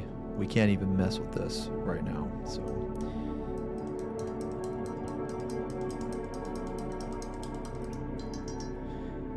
So I'm just gonna give it a minute. Oh man, Nids can spit out acid or some parasites. Oh, okay.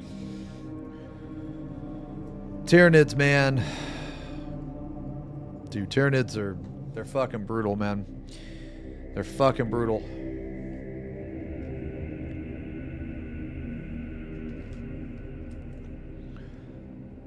Let's see here.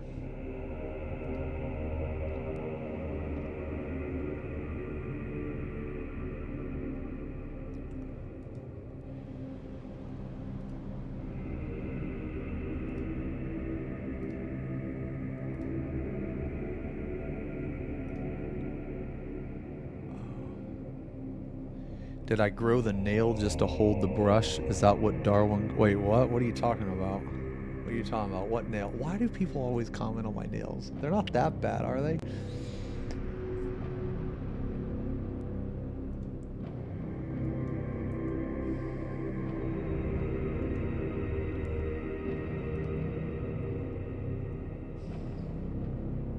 I like Tyranids a lot. I like them a lot. So basically what we're doing, we're just like waiting for this to dry. This has to be completely dry before we mess with this, man. Wait like another like 30 seconds or something.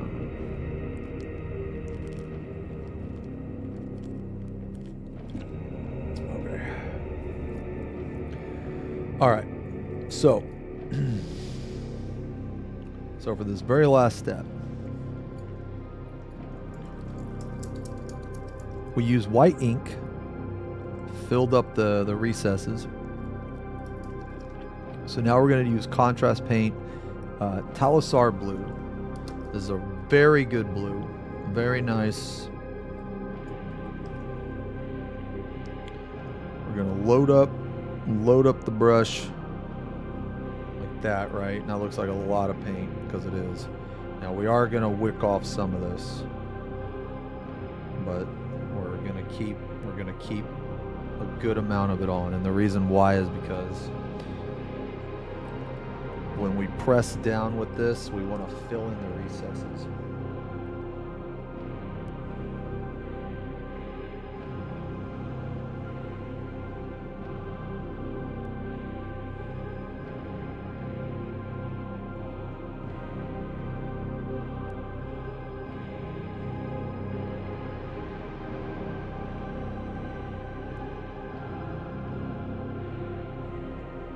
Now I know this is dark, but don't worry. We're gonna fix it.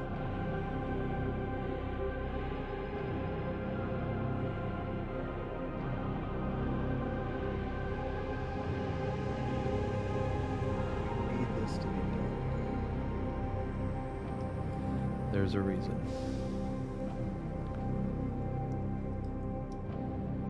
We need it to be dark because of the top part of the coil, or whatever that is.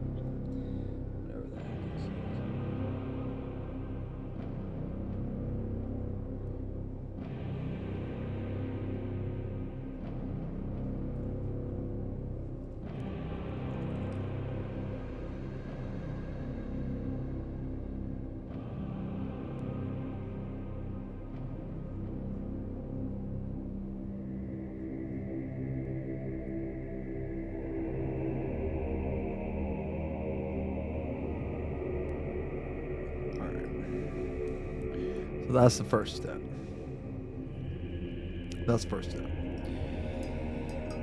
Okay, now we gotta wait for that to dry. I think your nid loss is at somewhere. Yeah, so I didn't put the head on. I didn't put the head on yet because all this area back here, man, I want to paint it. If I put the head on, it would be really annoying to paint this.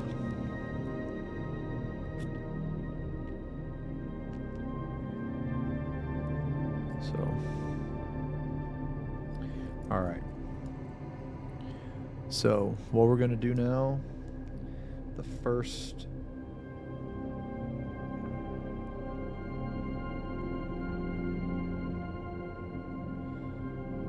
highlight.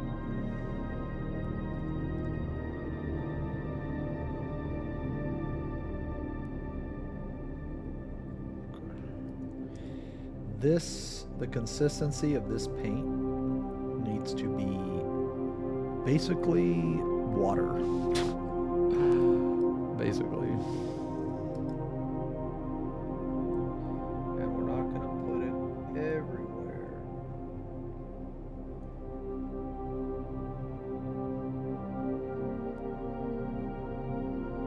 Put it a lot of areas.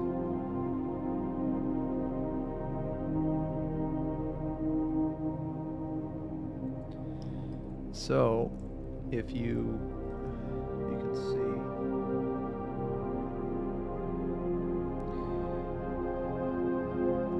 can see, there are darker lines on top, and it's important that those dark lines, that they remain somewhat dark, some of them. And the reason is because it will create the illusion that underneath is glowing. The next time you guys look at a plasma coil, or the next time you guys look at, like, I don't know, something like on fire or something,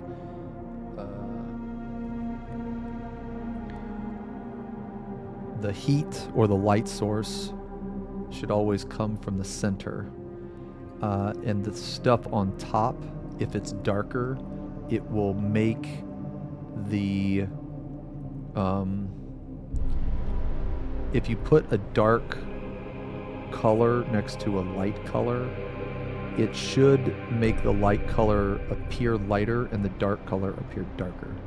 And the reason for that, the reason why that is significant is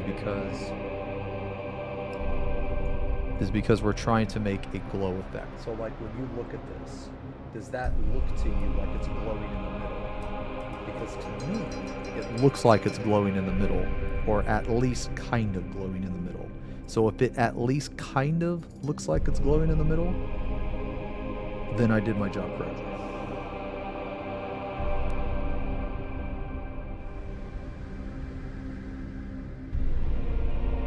But it's not actually glowing, obviously.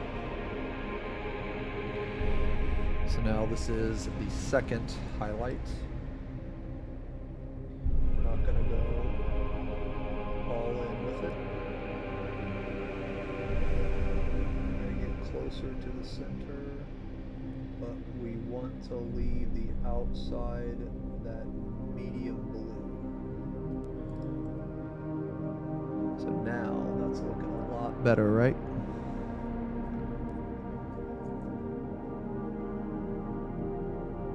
So put it in the center here, and after this we're going to do one more final thing.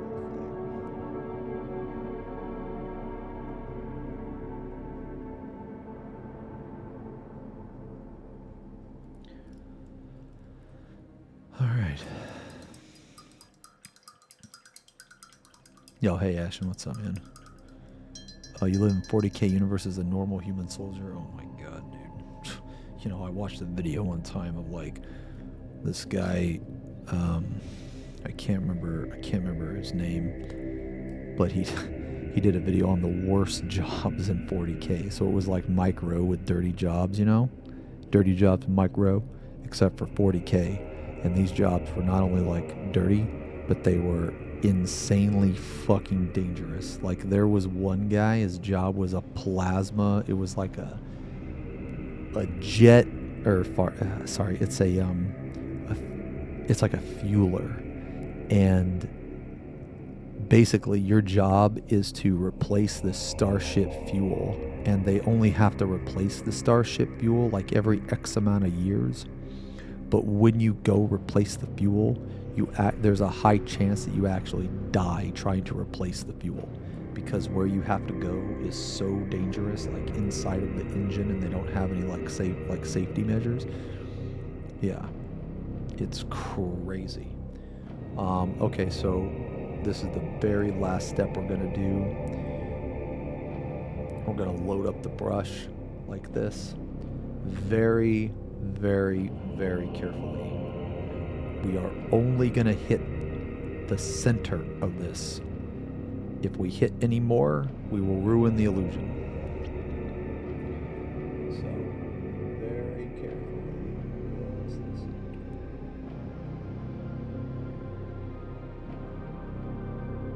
Looks like that.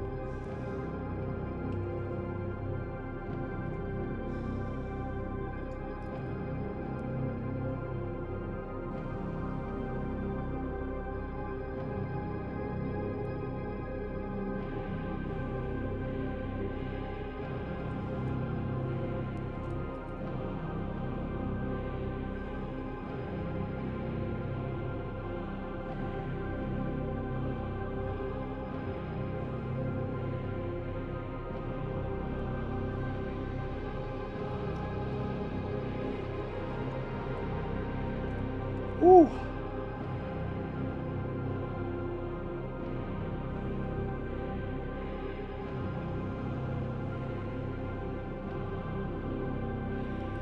All right, boys, what do you think? Is that shining up there? Yo, does that look like it's shiny? I think it looks like it's glowing. Woo! Does that look like it's glowing? All right. That's it. We're done.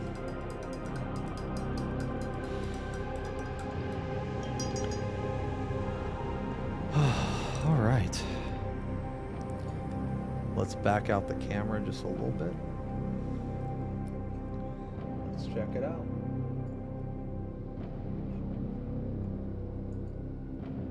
All right, boys. What do you think?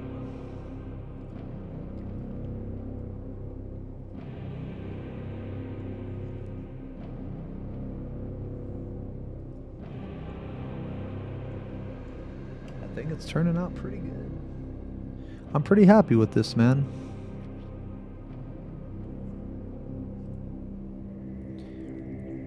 Looks like 2 more plates. Whew, this guy's gonna take me a long time, man.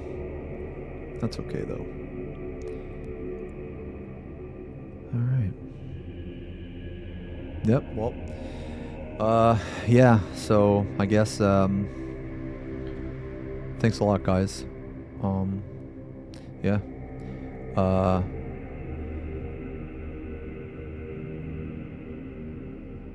This was kind of like my first pseudo, I guess, tutorial.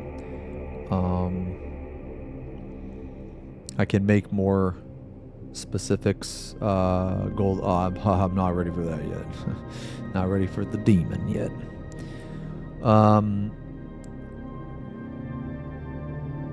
I guess. Yeah, I don't know, man.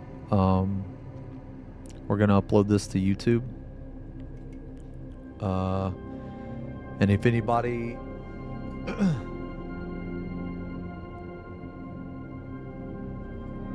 has any like suggestions, or if they want me to do a specific thing, I can try. I've been painting for a year and 4 months, I want to say.